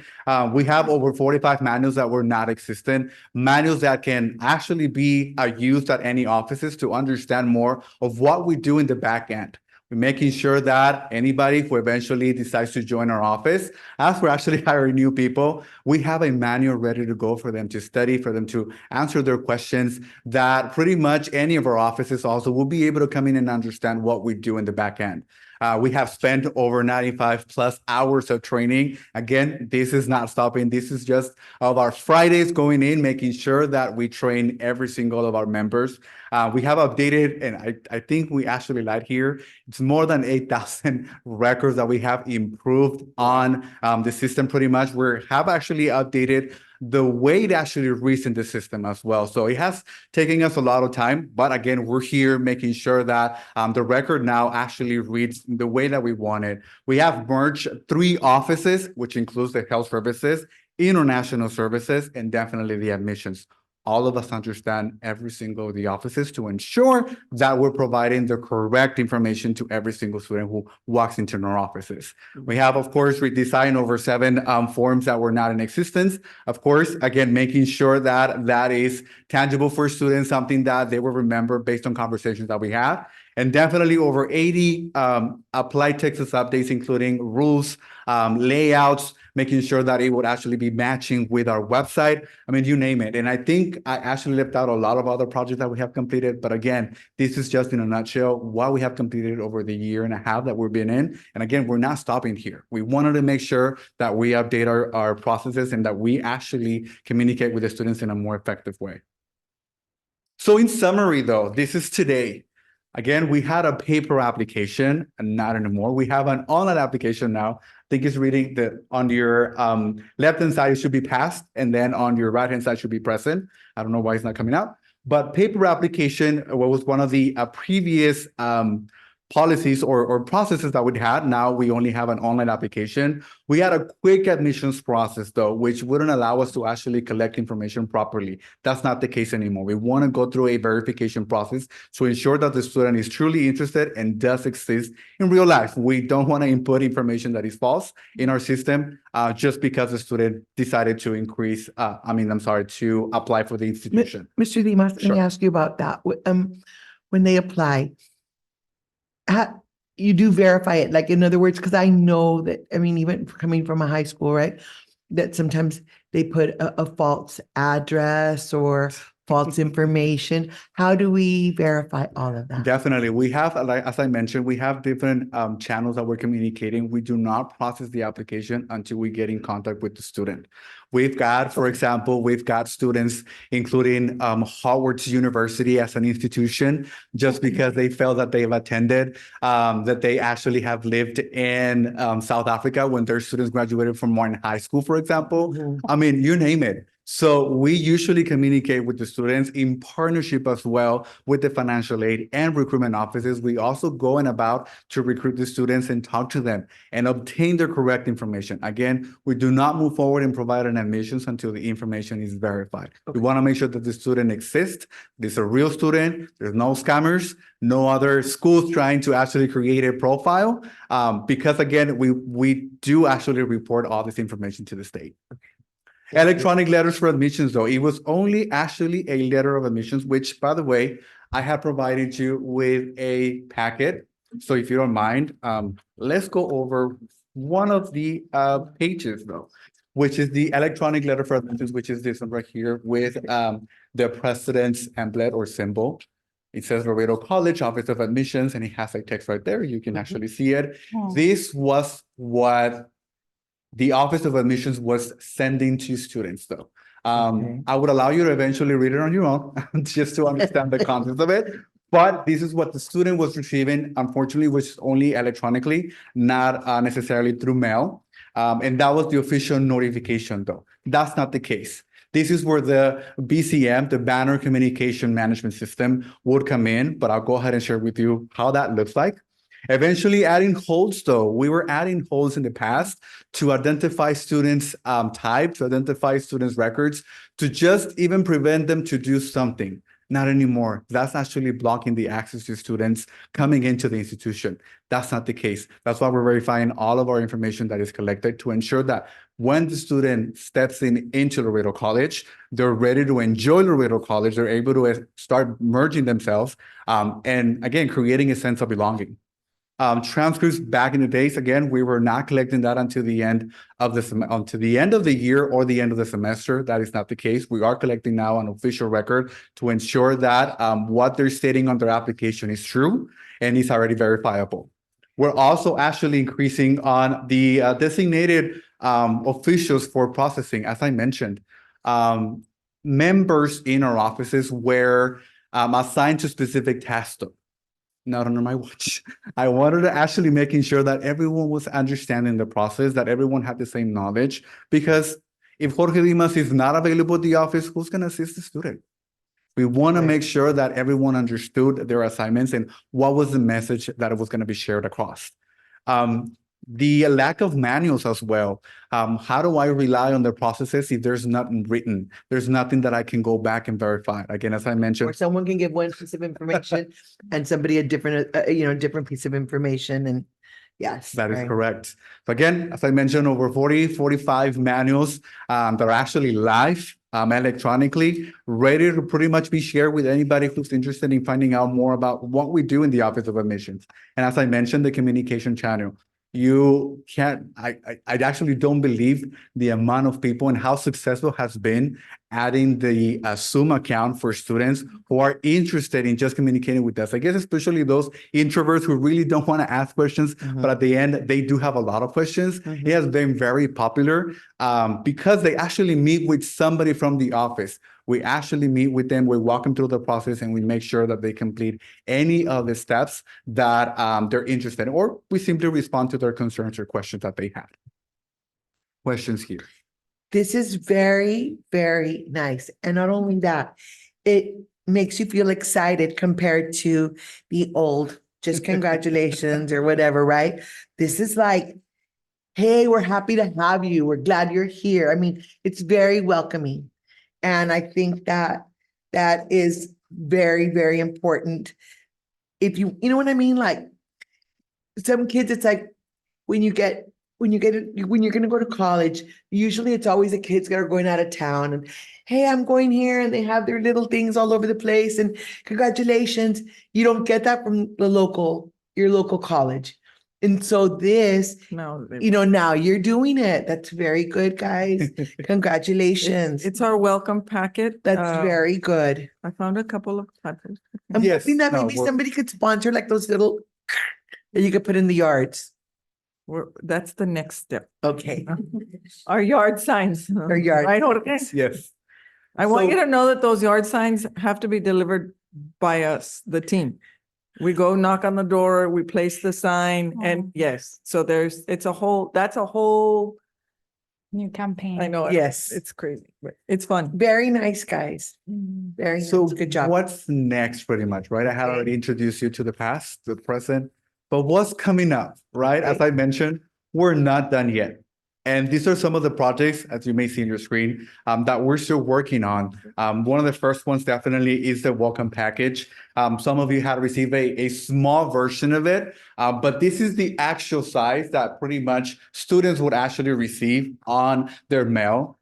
This is the actual welcome package, letting them know that they have been admitted to Laredo College. That's So nice. it does include pretty much even a QR code telling them how they would actually be able to move forward in their steps. So, and I have something else to share with you right now. This I already package wanna clap, includes this package includes a certificate of admissions, which is very popular. Students would be able to even frame these that they're actually admitted to Laredo College. Yes, we are a quality institution, and we want to make sure that we reflect that with the way that we welcome them into the institution. We also have pretty much a sample of a admissions letter coming from the president. Definitely going to review a lot of the content itself. We want to make sure that this is coming from the president, that students understand that she is very interested in their future and definitely the endeavors that they're about to embark here at Laredo College though. And then we have a little, I would say, banner in the back that they can actually take pictures. We want to create an actual campaign where students will be able to hashtag this, to be able to actually tell the world, not only, again, I'm telling you, we have people coming in asking from Nigeria, asking from China. We had people already met with them virtually, interested in coming into the institution though, right? Whether they're move forward or not, that's a different story. Yeah. But they're interested in Laredo College though. And they'll get the initial acceptance letter electronically right away, and then we'll mail them the welcome packet. Very So, nice. mhm. We also are actually collaborating with the office, or actually the agency called Med Proctor. This is actually the form right there. It actually summarizes of what it does. But basically what is going to help us out is on the student health services side. They'll be able to verify electronically the information for students in a quick or a matter of maybe an hour or so. As a matter of fact, it's actually free of charge. Students do not have to pay for anything. Best of all, making this partnership cost us nothing. They were Wow. really interested in joining us to partner up and actually help us verify the processes for our students though. Again, Very good. this has not cost anything to Laredo College. So it's just keep on adding to what we're doing. Again, the mission that we have as an institution though. And kudos to Jorge on that one, because we don't have a student health clinic, we don't have a school nurse, we don't have anything to offer any kind of services like that yet. In the meantime, we had to figure out a way to collect this data that is required. The bacterial meningitis is required of all incoming students. And in a way so that we wouldn't be required to do any HIPAA, be in violation of any HIPAA rules. So this was the best way for us to do it. So thanks to him, he found this product. It's free and it's great. Very then moving into the official presentation of banner communication management. What does it look like? You actually get the last package right there at the very end. You actually have, it looks like they're repetitive, but they're actually not. There is a mailed and an email version of it. Two of them are in green, the other ones are in yellow, and that's actually with a purpose, because the yellow ones are the notifications for missing information though. That is Oh, a okay. notification that students will be getting again electronically and via mail to let them know what they're actually missing at the institution though. The green ones are actually the ones letting them students know, congratulations, welcome to Laredo College. And this is an official notification of what's coming up, because again, at this moment, more than likely, their welcome package has not arrived. But we still want to let them know where they stand in terms of their admissions. Also, Yellow is caution, green is go. yes, there you go. You got the idea. I got it now. I got it. Fancy, that's great. Notice. And then we have actually officially a new website that will provide a status, coming back to the yellow banners, the missing information letters. Now would be actually adding an additional piece, which is called the admission status website, my LC status, which would allow students to even go online and check where they stand. If you notice at the very bottom of it, you would actually be able to see a QR code where students will be able to use their phone, and with their credentials that we have already notified the student, will be able to access their account and see where they stand. Jorge, can I interrupt? I'm sorry, or interject. Okay, these packets, I'm sorry, these packets that they're going to receive, it's not only for academic, right? It's for all the different areas as well. Like if they're coming in for the workforce or they're coming in for whatever, are we doing it for all areas or is it just academics? We're actually doing for all areas, because at this Very point, we're actually working on collaborating even more with continuing ed and adult ed. We wanted to streamline even that admissions process for them. Okay. Because again, it is making sure that students understand what is the process of becoming a student here at Laredo College. Very good, thank you. So, just real quick, next steps. If they go into our website, this is what they'll be able to see. So it's just telling them pretty much some of the steps. Again, we're still pretty much working on redesigning a lot of this website and pretty much what it says, but it's walking them through a pathway. What is it that is required for them to move forward and become an official Palomino, which at this point they are. Now we want to transition them into becoming an official registered Palomino at Laredo College though. Yeah. Let me go back to the You're live, presentation. no? It's hidden right now, but this is technically live. And then right here, we're also developing a committee actually that would help the Office of Admissions also make internal decisions. We definitely know that we understand that the need of internal decisions and how this affects other departments. We want to make sure that we involve our enrollment management, our student success divisions to ensure that they're part of these decisions and that we actually do it with intention to helping out the students. So again, we don't want to make it as of Office of Admissions decision. This is an entire community who's actually here to support the students though. So we're developing also committees for that to ensure that we're making those decisions. Ms. Elizondo? Like a committee, it's gonna be obviously internal members, right? That is correct. That is correct. Yes, yes, Will it yes. include students? We will actually include students as well. That is part of the idea. So we're working on it. That's coming up. And then definitely a division cross training. As I mentioned, we have spent countless hours of training. We want to make sure that our team was ready to even introduce a lot of the services per se, updated services to the community. And now we want to pretty much train all of our entire division to ensure again that the message is pretty much shared across the board. And not only the division of enrollment management, but also all divisions within Laredo College, which actually allows me to introduce introduce also actually make an offer, pretty much facilitate trainings as well for your next retreat. In case you're interested, I am available. My team is available. We are very excited to share with you what we have done and pretty much allow you to understand what it takes pretty much to come into Laredo College as a student on the back end. Mr. Dimas. Sure. And are we ready to go? Like, Right. is everybody ready? Like, is mail ready, admissions ready, marketing ready? Are we all ready to go for this push or whatever? we do? Sort of, not really though. We're all There's other pieces. Almost. Yeah, there's other pieces involved in it. This is Okay. where the banner communication management comes in. Okay. So as you see, this is kind of the roadmap or the Yes. pathway that we've actually taken to get here. There's still work to do. We're still actually meeting with other external partners that are helping us out establish and pretty much and making sure that a lot of these processes are actually taking place pretty soon. We do want to make a launch very soon. I don't have a specific date because it really depends on other pieces and other departments and how fast we can move in. However, again, we are trying to make our commitment to launch this as soon as possible because again, it's definitely going to help out our students. Thank you. So this is our contact information. You're more than welcome to take a picture of it or write it down. Yeah, I have actually business cards as well, so I can share with you.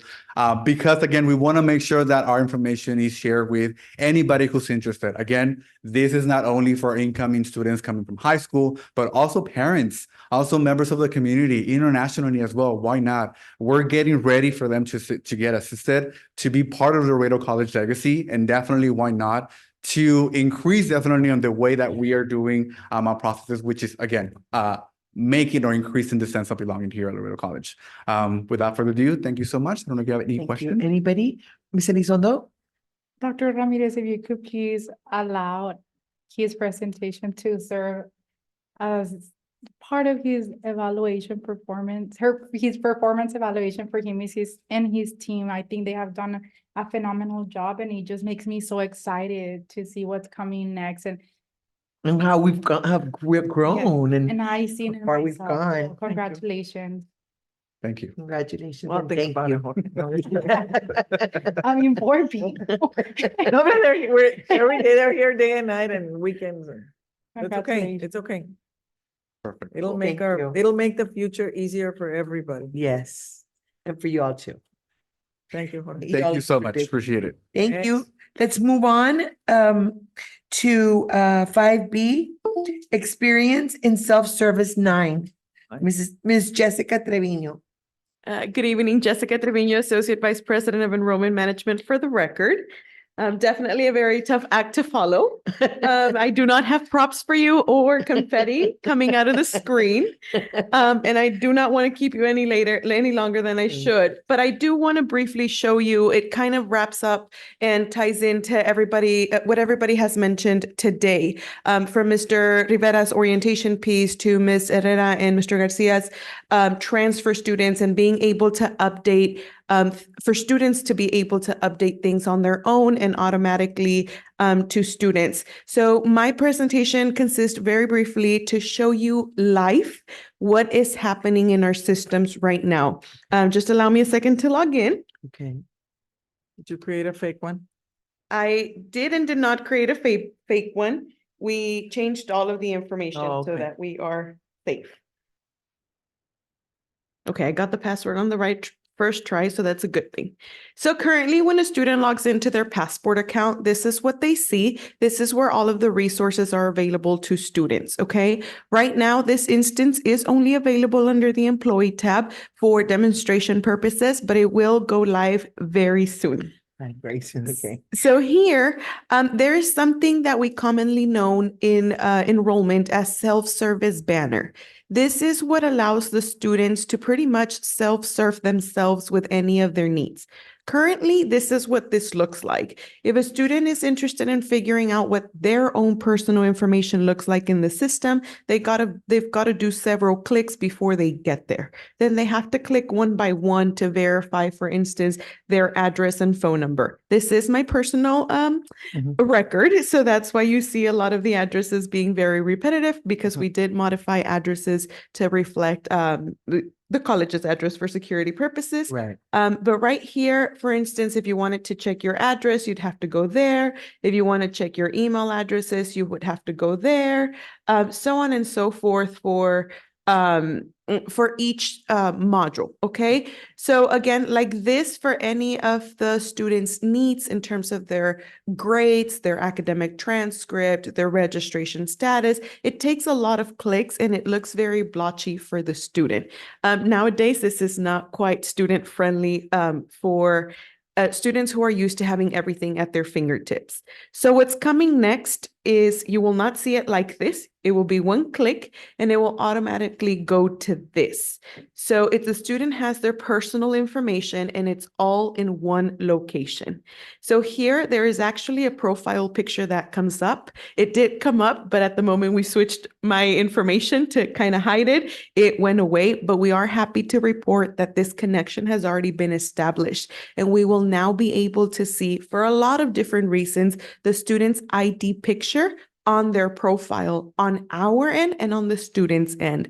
This serves many people around campus, especially for safety. This is a conversation that I did already have with Chief Hernandez, and the necessity to understand what a student looks like in the event we are trying to locate a student. So this is going to be crucial.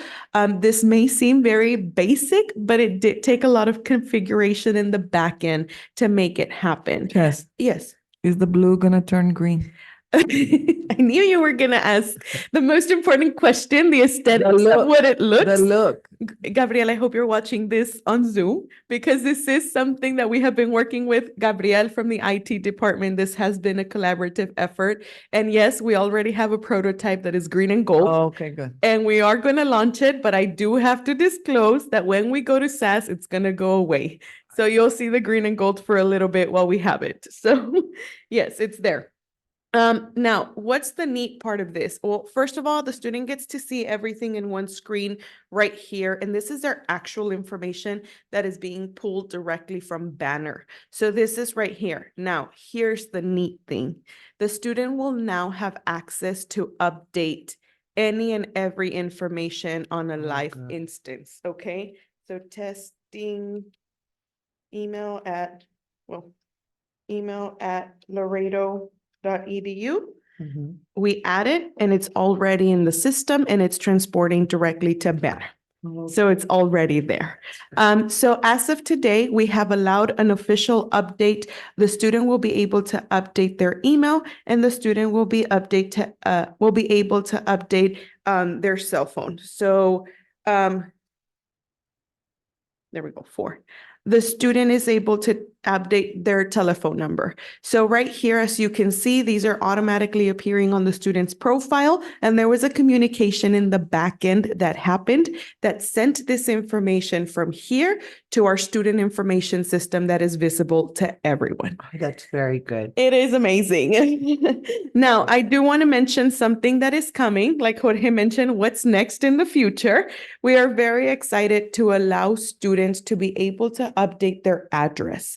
However, we are being very careful with this because an update of an address may mean a change in their residence status in terms of tuition purposes. So we want to make sure that the student understands that updating their address does not automatically update their tuition codes and that it allows the student to actually verify this information. So will there be a pop-up that comes up when they change it that says FYI? Yes, there is. There is an FYI pop-up that comes up. Now, the other second part of why we are not allowing updating addresses just yet is because, to follow Jorge's example, right now, we do not have an address verification tool. So right now, a student can in fact put that they are living at 1 Western Washington Street, Laredo, Texas, and use South Africa as a country because there's no mechanism that verifies that that address is truly existing. We are working on on acquiring a mechanism that will do address verification so that we only have clean and verifiable addresses in the system. Okay, so like that, you have contact information. If there's contact information that becomes outdated, you can always update it here as well. And then it also allows us to include a couple of other indicators for a student. The student's ethnicity and race, the veteran classification. If a student is a veteran or not is an important part of our enrollment entity. And we want to make sure we capture that at any point in the student's life cycle. So the student will be able to indicate whether they're a veteran or not, and if there's a disability status, or if they choose to disclose a disability or any service they may need. So these are, again, just an example of what it looks like. It looks like it's the most basic thing, but it has taken a lot of configuration in the back end to make this happen. So what I showed you was the just general student profile that shows you the student's generic and demographic information, but we're also working on this student profile where you will be able to see the academic information, or not academic, but school-related information of the student, because this could be academic, workforce, continuing ed, adult ed, anything in the system here. So again, there'll be a picture there. There is their information. If they have to update any of the information, the student will be able to see real time what their official major in our system is. Like Mr. Dimas mentioned when he began, part of the cleanup that we are doing is we are allowing the student to only see the true majors that Laredo College offers. And this in no way, shape, or form is to limit the student in their imagination as to what they can accomplish. It is just simply because the data that we need to keep in the system needs to be the accurate data of what we offer. So for example, in the past, we used to have students coded as a major in veterinary. We do not offer a major in veterinary. It does not limit you to pursue a major in veterinary, but your true major here at Laredo College is an Associate of Science in General Studies. Right. And then from there you transfer on. So again, this will allow the student to see, right now, I am not a registered student. I should have thought about that earlier, but whenever a student is registered, they are able to see their class schedule right here and then live. Okay, so again, this goes here. Very important. It also notifies the student if there are any registration holds that the student has that will impede registration. So this right here automatically shows the student the holds. Can I ask a question, Jessica? Yes. Okay, like, let's say, can you go back Yes. to the, To the holds. to the Oh, registration? sorry, the registration Like, if notices. overall, you're standing, if you are in good standing, fine. If you're not, does it tell you what it is and where you can go to, call or what, or how, what's Yes. from there? Because that's what a lot of people have told me, like, oh my God, I'm not in good I standing. can didn't see all of know, this, and but blah, I don't blah, know what blah, to and- do. Yes, so this registration notices, actually I misspoke earlier. So these are registration notices, and this will tell you if you're in good standing with your green check marks in order to proceed with registration, if you permit registration and so on and so forth, okay? However, if there is a red cross here of any sort because you're not ready to register, the moment you click holds, it will tell you what you need The to do. reason. So this is actually still part of the configuration process that we're working on. And Mr. Dimas and I just spoke about this earlier today. We are recoding or rewriting the descriptions of these holds so that they indicate the student exactly where they need to call or where they need to visit. Right. So that way it Very gives you good. the option. Now, the challenge that we're finding is it has very limited characters. So we're having to be very creative with either we include a phone number or a location or both, or try to figure out how to fit in the time limit there. But again, this right here tells you what holds you have and what processes it's affecting. So there will be some processes, for instance, this advising hold will affect registration, but this six drops remaining hold will not affect anything. So I can have this hold on my account that will not affect registration because it's simply a counter. It allows me to know how many drops I still have remaining.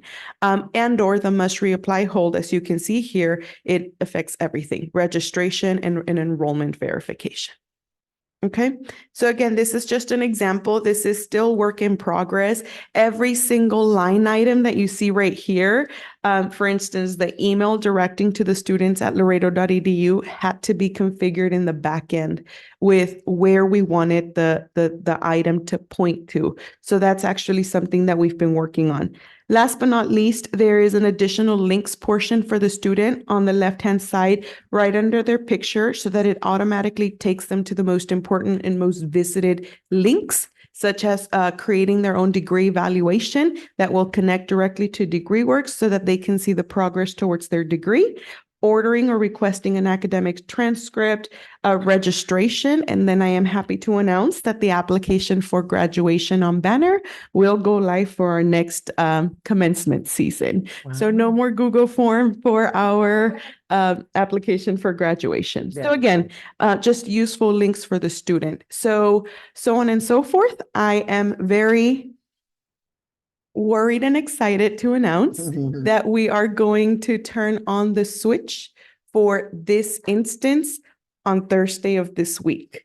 We've got, well, let's fingers crossed, because we've got one more check to do on Wednesday. And if everything works well, we will be turning on the switch for Thursday so that our students start getting acquainted to this new instance before registration opens. So again, just wanted to show you a little bit of what we've been working on and what the new student self-service is, and pretty much that it allows students to update their own record in our system without avoiding a paper form or visiting any of our offices.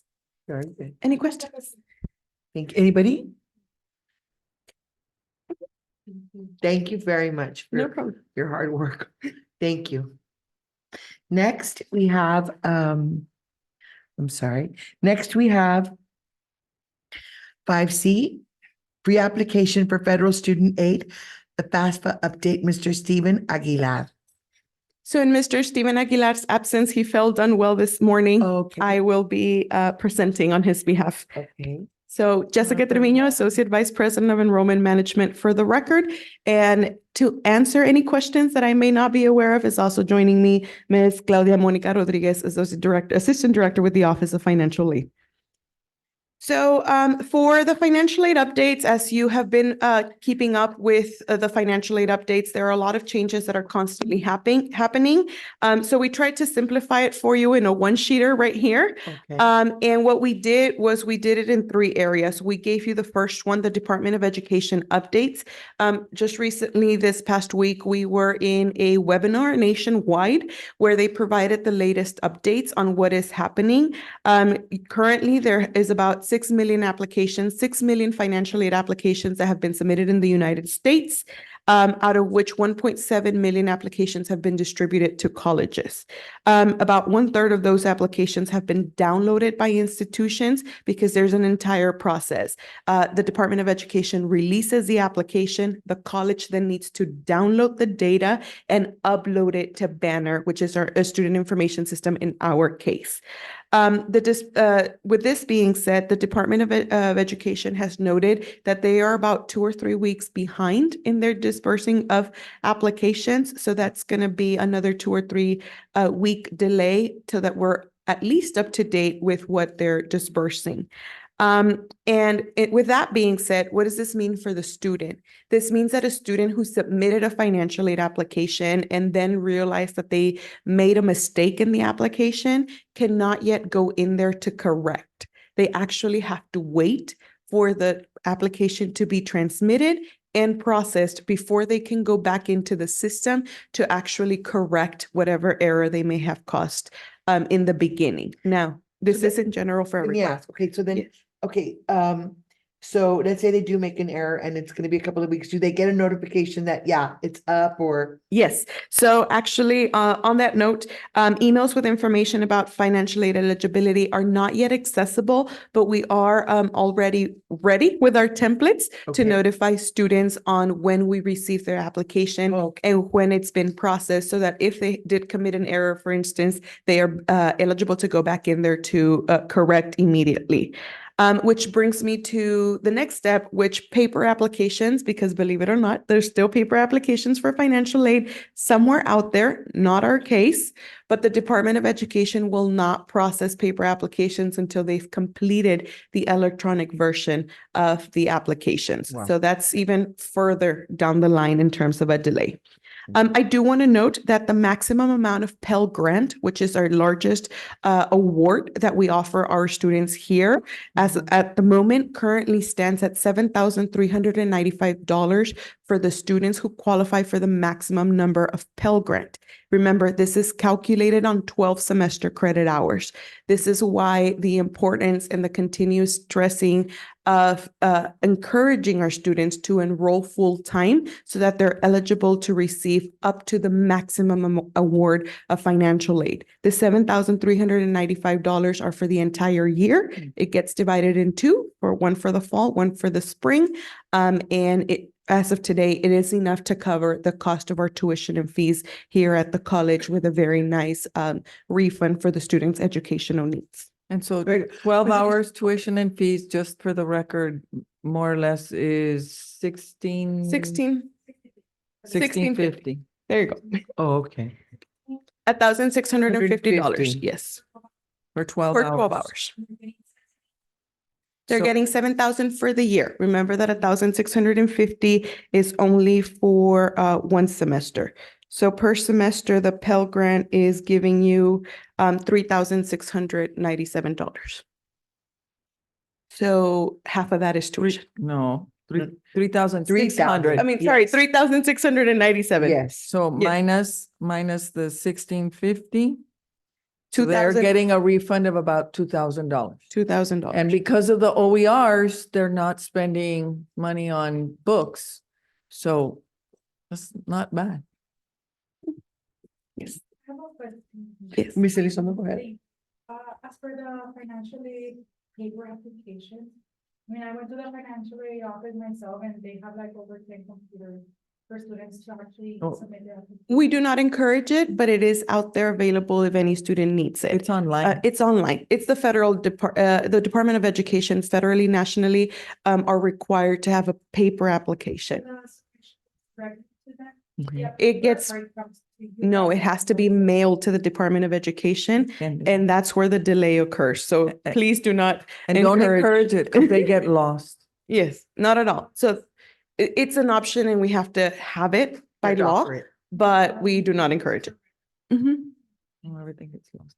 So then, so then that's pretty much on the Department of Education side. On the Laredo College side, I do want to mention that with the work of Ms. Rodriguez and Mr. Aguilar, who have been working on the banner back end of the situation to receive financial aid applications. It's actually been completed. We just received the final patch this last Thursday, which allows us to receive applications from the federal government. As such, I am very happy to report that their hard work has yielded 1,827 FAFSA applications are already loaded into our system.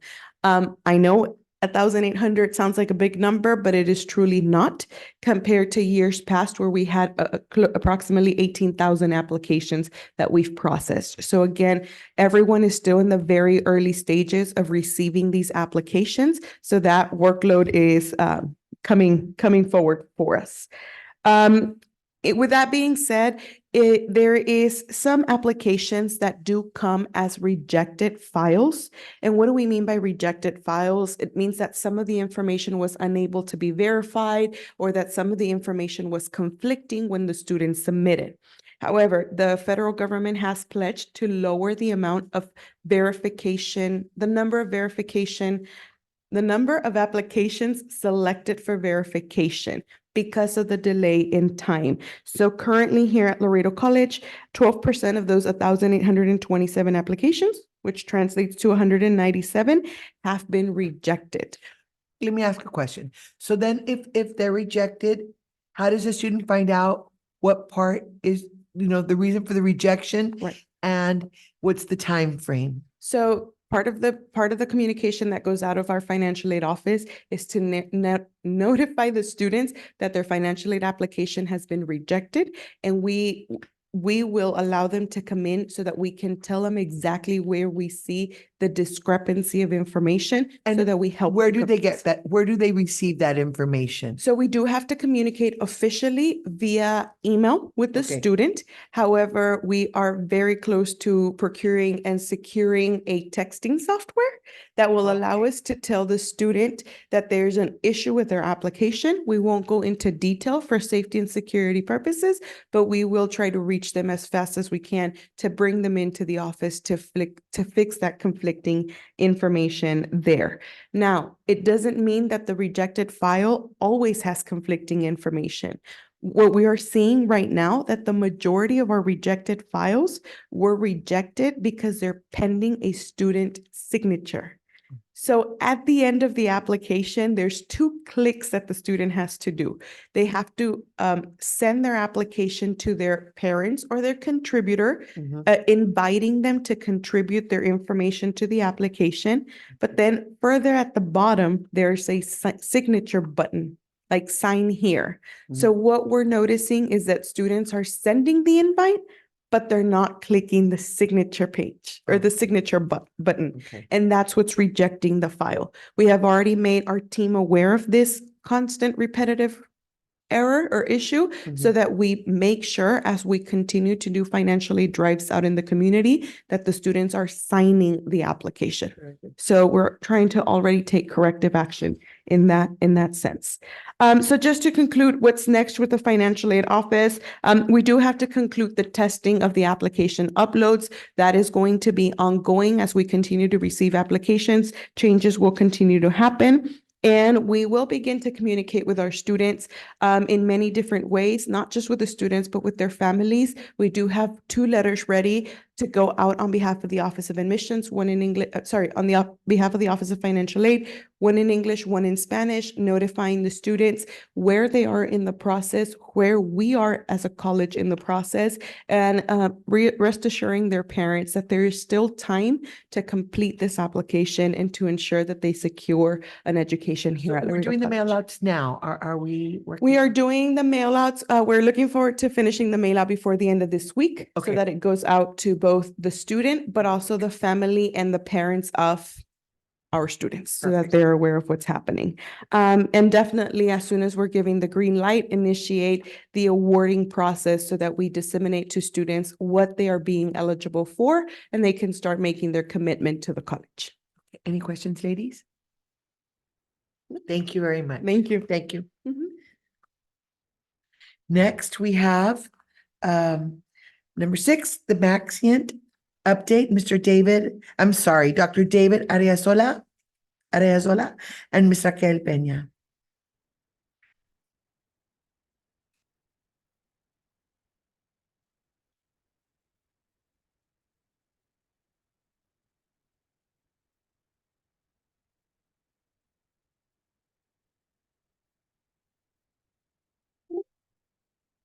So as he sets up, this is a reporting mechanism for the general public. Well, and for our students and employees. So eventually our employees. All right, good evening again, Dr. David Arazola, Vice President for Compliance and Risk Management for the record. We're here to tell you about a new system that we've implemented. And it is an incident reporting system. So prior to the system, it was a lot of manual process. We would get phone calls or emails, even some paper-based reports. But Maxient has allowed us to really move that workflow forward. So what is Maxient, right? It's a platform used primarily in educational institutions for behavior management and incident reporting. It allows us to easily track and report information as it pertains to cheating, any type of disciplinary issues, any type of student complaints or cases of mental health or Title IX cases as well. Again, it is on our website, so it's available for students and employees as well. We'll show you an example in a little bit when I pass this on to Ms. Peña, but these are all the reports that can be submitted via Maxion. So again, these are either employees or faculty or students that might need to report a case of alleged sexual misconduct or any type of harassment, discrimination, or retaliation. If they want to come in and report, student conduct issues, whether it's a disruptive behavior in classroom or outside of classroom, or any type of cheating as well. The report of a student of concern is more of a catch-all. If a faculty has a concern about a student maybe saying something that doesn't really sound right, or maybe threatening to hurt themselves and so on, they can file a report of concern there. So on the back end of that, I received those, Ms. Peña receives those as well, and we kind of triage and decide what the best course of action is next. We also have the early alert program. That's right now that seems to be the most popular use for the Maxion system.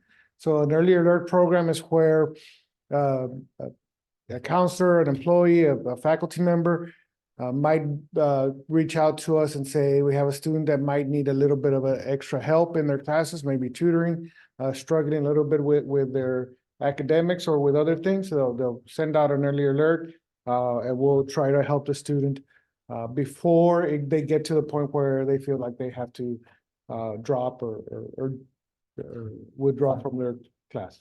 Okay. Very good.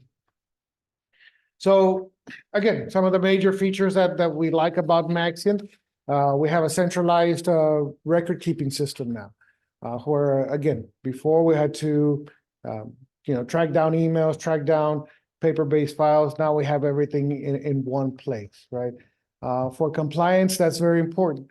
When we do our reviews for SAC-COC, which is coming up in a couple of years, when we do, as we're doing some of the Office of Civil Rights reviews and some of the other things, being able to access the number of reports that have been filed, the types of reports that have been filed, all of that information, being able to have it all in one place makes demonstrating compliance a snap, right? Same thing with the data analysis. We're able to track now as things get reported, do we see a trend in the number of, say, concerns about mental health? Do we see a trend in the number of sexual misconduct cases? So we're able to view all of that through some of Maxion's data systems.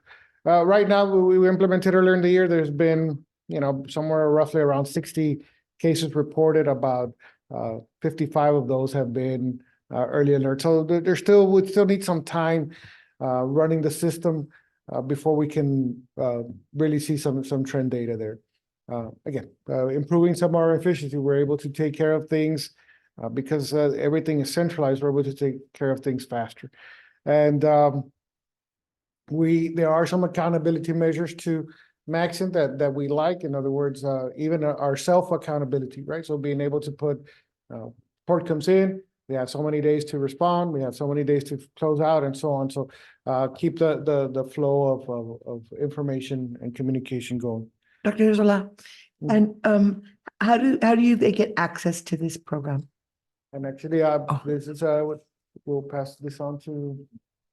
Okay. Hi, good evening, Raquel Peña, Title IX Coordinator and Director of Student Discipline. So this page is located obviously in our webpage. And as you scroll all the way down, under the column of compliance, you click Report It. And this is where you find the array of forms, the incident report forms that Dr. Ariasola was talking about. And it also provides a description in case you're not too sure which form it is that you need to fill out.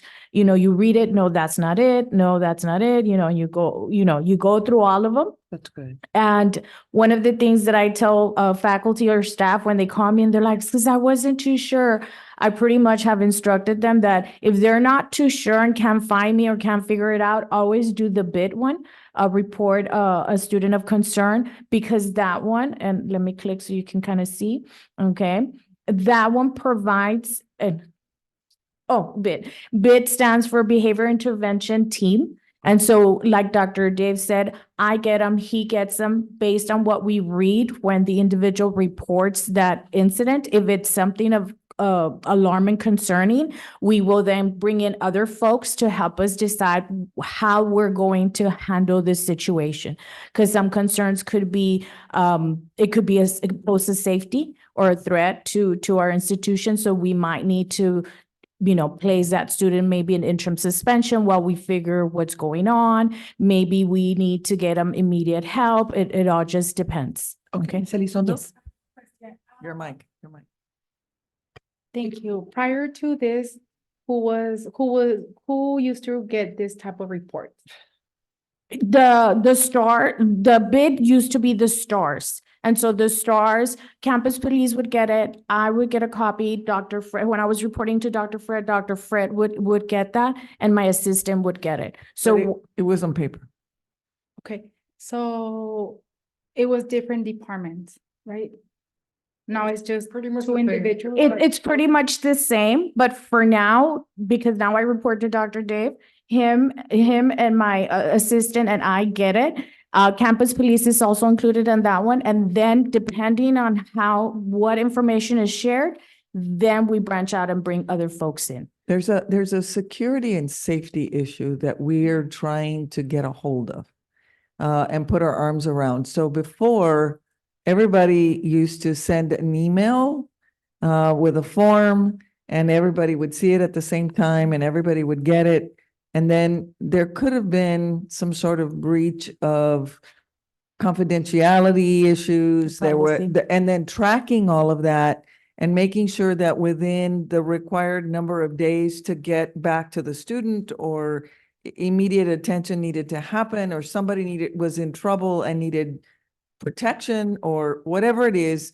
And in this case, what we're seeing, the majority of them coming in, as Raquel reported, they're early alert. And so they're all going to Andrea Lopez's department, which is doing most of the intervention for advising and support services. And so how do we make sure that it happens in real time?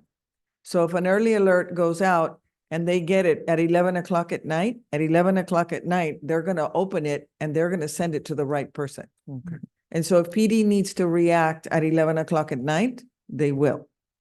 And then Maxient is going to track everything that's happening, all the letters that go out to students, all the communication that goes out to the parties that are involved.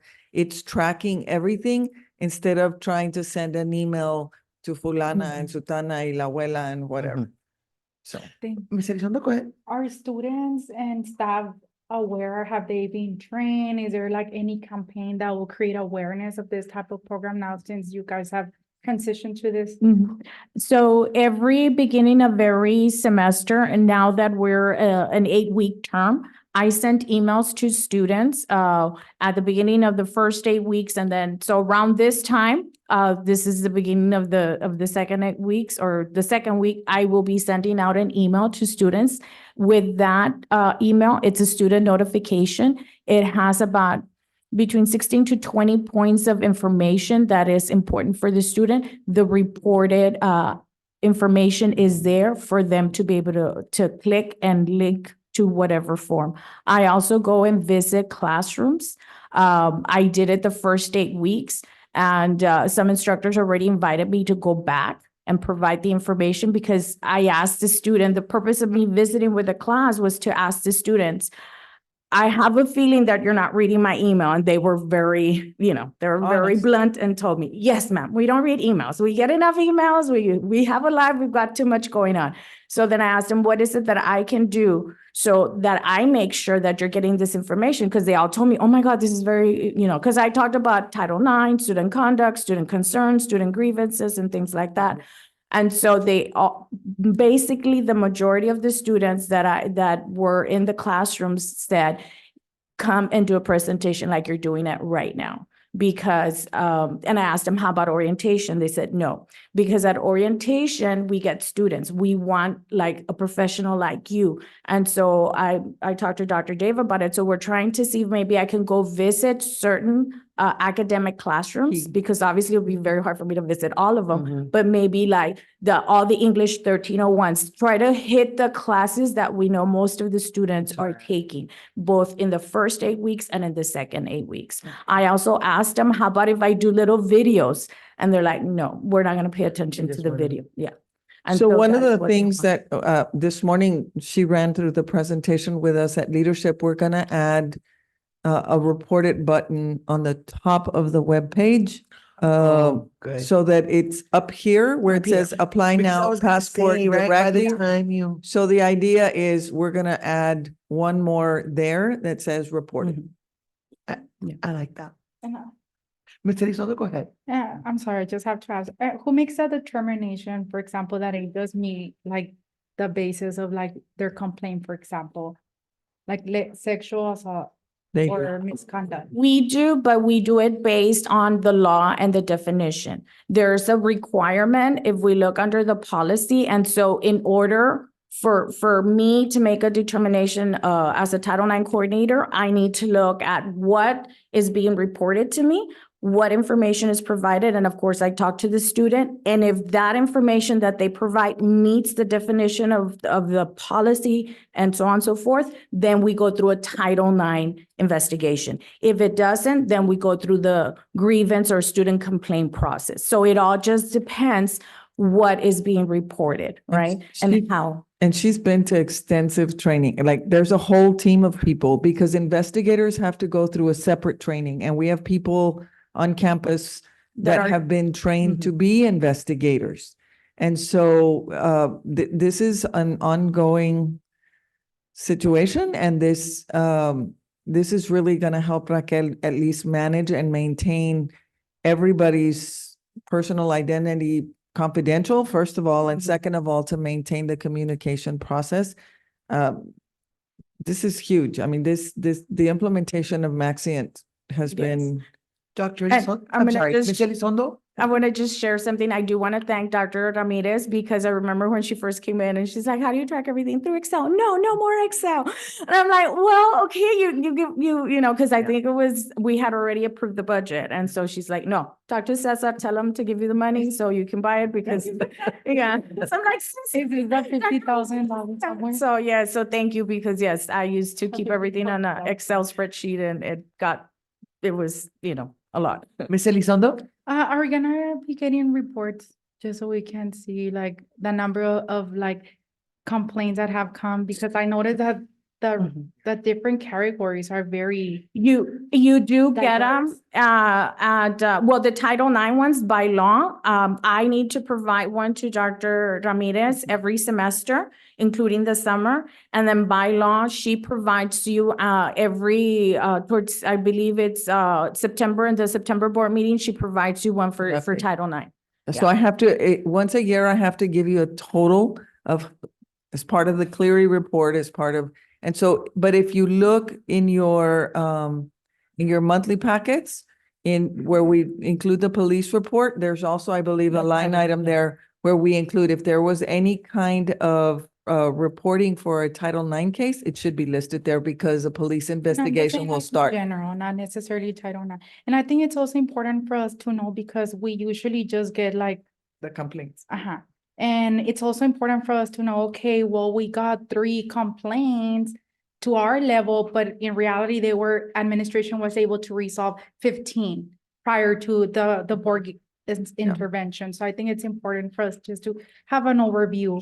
So whenever you do get those calls from folks reaching out to you, my recommendation is to ask them to submit a form, a student complaint form, because part of our policy also allows us to resolve the situation informally. Informally means that we don't have to go through the grievance process. We refer the student to the department, try to resolve it at the lowest possible level.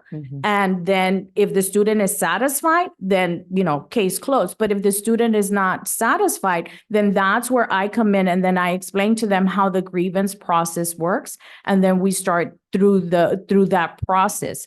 But encourage them to fill this out so that way we can send them to the appropriate department. Because a lot of times they also end up in the wrong department, but that's not where you would go to complain about, something else that doesn't pertain to that department. So let me ask a question, from what Ms. Elizondo said. So on our board, on our monthly board information, we only receive the Title IX, or do we receive like a breakdown of the different? In types? the police report, you don't get the ones that go to, right now, I don't think, Or like at least just a number? or but an you get indication? all of, everything that goes through PD is on that report. Okay. We'll work on a separate report. Yeah. Dr. Sola and I will work on a separate report to put in your packets Okay. that will show how many bits came in, how many Title IX came in, how many grievances came in. We can do that. And then how many got resolved within that month. And like Go ahead. like I noted, I think that's very important because, for example, just this year alone, we already got like 3 big complaints. And I mean, I would like to know, okay, we're basing our decision on administration's performance based on these complaints, yet we need to know exactly like a real picture of what's happening, how many have been resolved, and et cetera, et cetera. But thank you, and please use it well, because it was so expensive and necessary. No, yes. But we recognize. We definitely, yes, everybody, and we are also using it. If you recall, at the last board meeting, Dr. Ariosola presented the policy for parenting and pregnancy and parenting students. So one of the things that we're doing is we're working with the liaison, Ms. Fabiola Rodriguez, and we've created a form. So that's a referral form. So through Maxian. So we'll be able to track it. And so since I'm meeting with faculty and letting them know about the 2 Senate bills and the 1 House bill that came in for pregnancy and parenting students, I'm providing them with that link, just because right now we're working on finishing up Ms. Fabiola's webpage. Then she'll have that link there. But in the meantime, the faculty have that referral link. And so if at the current time, any student reaches out to them and advises them that they're either pregnant or had a miscarriage or anything that falls under the definition of what's protected under Title IX for pregnancy and parenting students, they're filling out that form. And based on, Lactating. That, Yes, go ahead and say something. it makes me so nervous to know that only 3 individuals are going to be monitoring like all this different type of. No. They're not the only one. No, No. they're For the bid, they're the ones that are the gatekeepers when it comes in, and then they send it out to the proper department. So for example, so. yeah, it works. So for the works. bid, just for clarification, for the bid, because of the sensitivity, like Dr. Ramirez mentioned, Dr. Ariosola, myself, and my assistant get it. Like for the early alert, the counselors get it. If it goes, if when they fill out the form, like, let me show you. When they fill out the form and they choose, in this case, they choose a location, right? So if they choose Fort McIntosh, the counselors here at the Fort McIntosh get that report. I don't get it. They get it because I'm not part of that group. If a person that fills out this report is from the South Campus and the student is from the South, then Ms. Romo at the South gets that, okay? And of course, Ms. Lopez is also included there, but we don't get it because we're not part of that group. And so the idea behind it is to protect the student's identity as much as possible and to get it to the right people as quickly as possible. So it depends on. Because it's sensitive. I mean, Right. not everyone can have that information that you put in, And depending on what you're picking, I mean, what is being reported is going to determine where it's going. The Title IX ones are all going to go to them. Those will all come. And to they me will, automatically. because there's so many things that could happen in that. And the immediate reaction that we have to have by law, it has to be them. So. Yeah, and there's criteria that unless you're trained, you won't know what criteria you have to follow. Sure. And so I have to check off the boxes. As the report is coming in, I'll read it. Okay, did it check this? Yes. Did it check this? Did it check this? No. Okay, then it's not Title IX, and I route it to wherever else it could go. And But the yeah. other thing is that we have to maintain is the people that it's routing to. And so if somebody leaves or retires or moves to a different department, we have to maintain these reports are going to. And so that is something that they're keeping up with. And so hopefully, eventually, we're going to transition all of this for employees as well through HR. And so we'll see. Yeah. And so at that point, if you're an employee, then HR will get it. Right now it's students. So Yes. yes. So that's the beauty of this. You can break it down and do so many things with it. And everybody that needs to be aware of the situation will be aware. And whoever doesn't need to be aware will not, they Very don't need good. to know. Mhm. Thank you. Any other questions or concerns? No? No, thank you so much. I would just add that, as Dr. Ramirez said, we are looking to expand the use of Maxient to employees, right, for employee grievances. We're also looking to perhaps use it for reporting safety issues or facilities issues. So, if an employee said, walks by a water fountain and it's been leaking for the last several days, they can take a picture, report, send it to us. We'll be able to assign it and hopefully take care of it quickly. Thank you. Okay, moving on. We have number 7, Student Success and Enrollment Division announcements. Dr. Fred Solis. Thank you. Thank you. Thank you.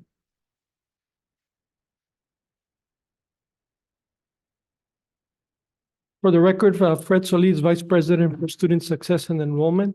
I'll be presenting a couple of updates from our division. Basically, I'd like to start off with the government funding bill that was recently signed into law in the early part of March. Congressman Cuellar was able to secure over $15 million on projects for his congressional district. Within those $15 million, LC is scheduled to receive $1.4 million for Veterans of Excellence Center here at Laredo College. And so I'm happy to report that as far as funding is concerned, that has been taken care of. This will help go to renovate a 1,600 square foot building that currently stands as our guardhouse in the historical Fort McIntosh campus. And so there are plans already under development that will go ahead and expand that into what we're going to be calling our Veteran Center of Excellence here at the college. And we had already brought this to y'all. We had a Right. press conference about this and, okay. Additionally, we have one of our STEM students. The name of the student is Jeronimo Banda. He is part of our Leadership Excellence in Academic Preparation STEM program. That is a grant-funded program. But nevertheless, this is a student who is majoring in engineering. And I'm happy to report that he has been selected to participate in an engineering camp coming up this summer at Texas A&M Kingsville through the College of Engineering. The camp will run for about 3 weeks or so. He will receive a stipend for his participation, a weekly stipend, and he will have the privilege of working alongside faculty and engineers on engineering-related projects while he participates in this particular camp. The selection was very competitive, but I'm happy to say that he's one of the ones selected for that honor. Thank you. Very And good. just on this STEM, on the LEAPS program, excuse me, the director of that program is Rosemary, and you all have met her before, and she's done an incredible job with this team. What's Rosemary's last name? Agüero. Agüero. Agüero. Sorry. Okay. Rosemary Agüero. Ms. Elizondo? They come back. Yes, absolutely, absolutely. We were talking about that this morning. So additionally, other STEM-related students have also been selected to, in this case, to compete. These students comprise our LC Robotics Club. It's a 17-member club, and they applied for a university competition known as the Space Team's University Mars City Design Challenge. And so this is hosted by a UT at Austin. And so the idea is to come up in concept with the idea of what a Martian colony might look like, to include infrastructure for food, water, transportation, power, and life support.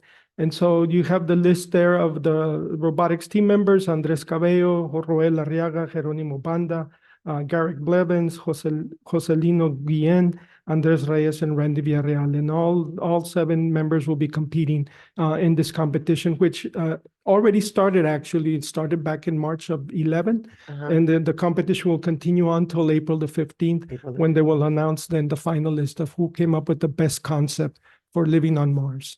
Thank you.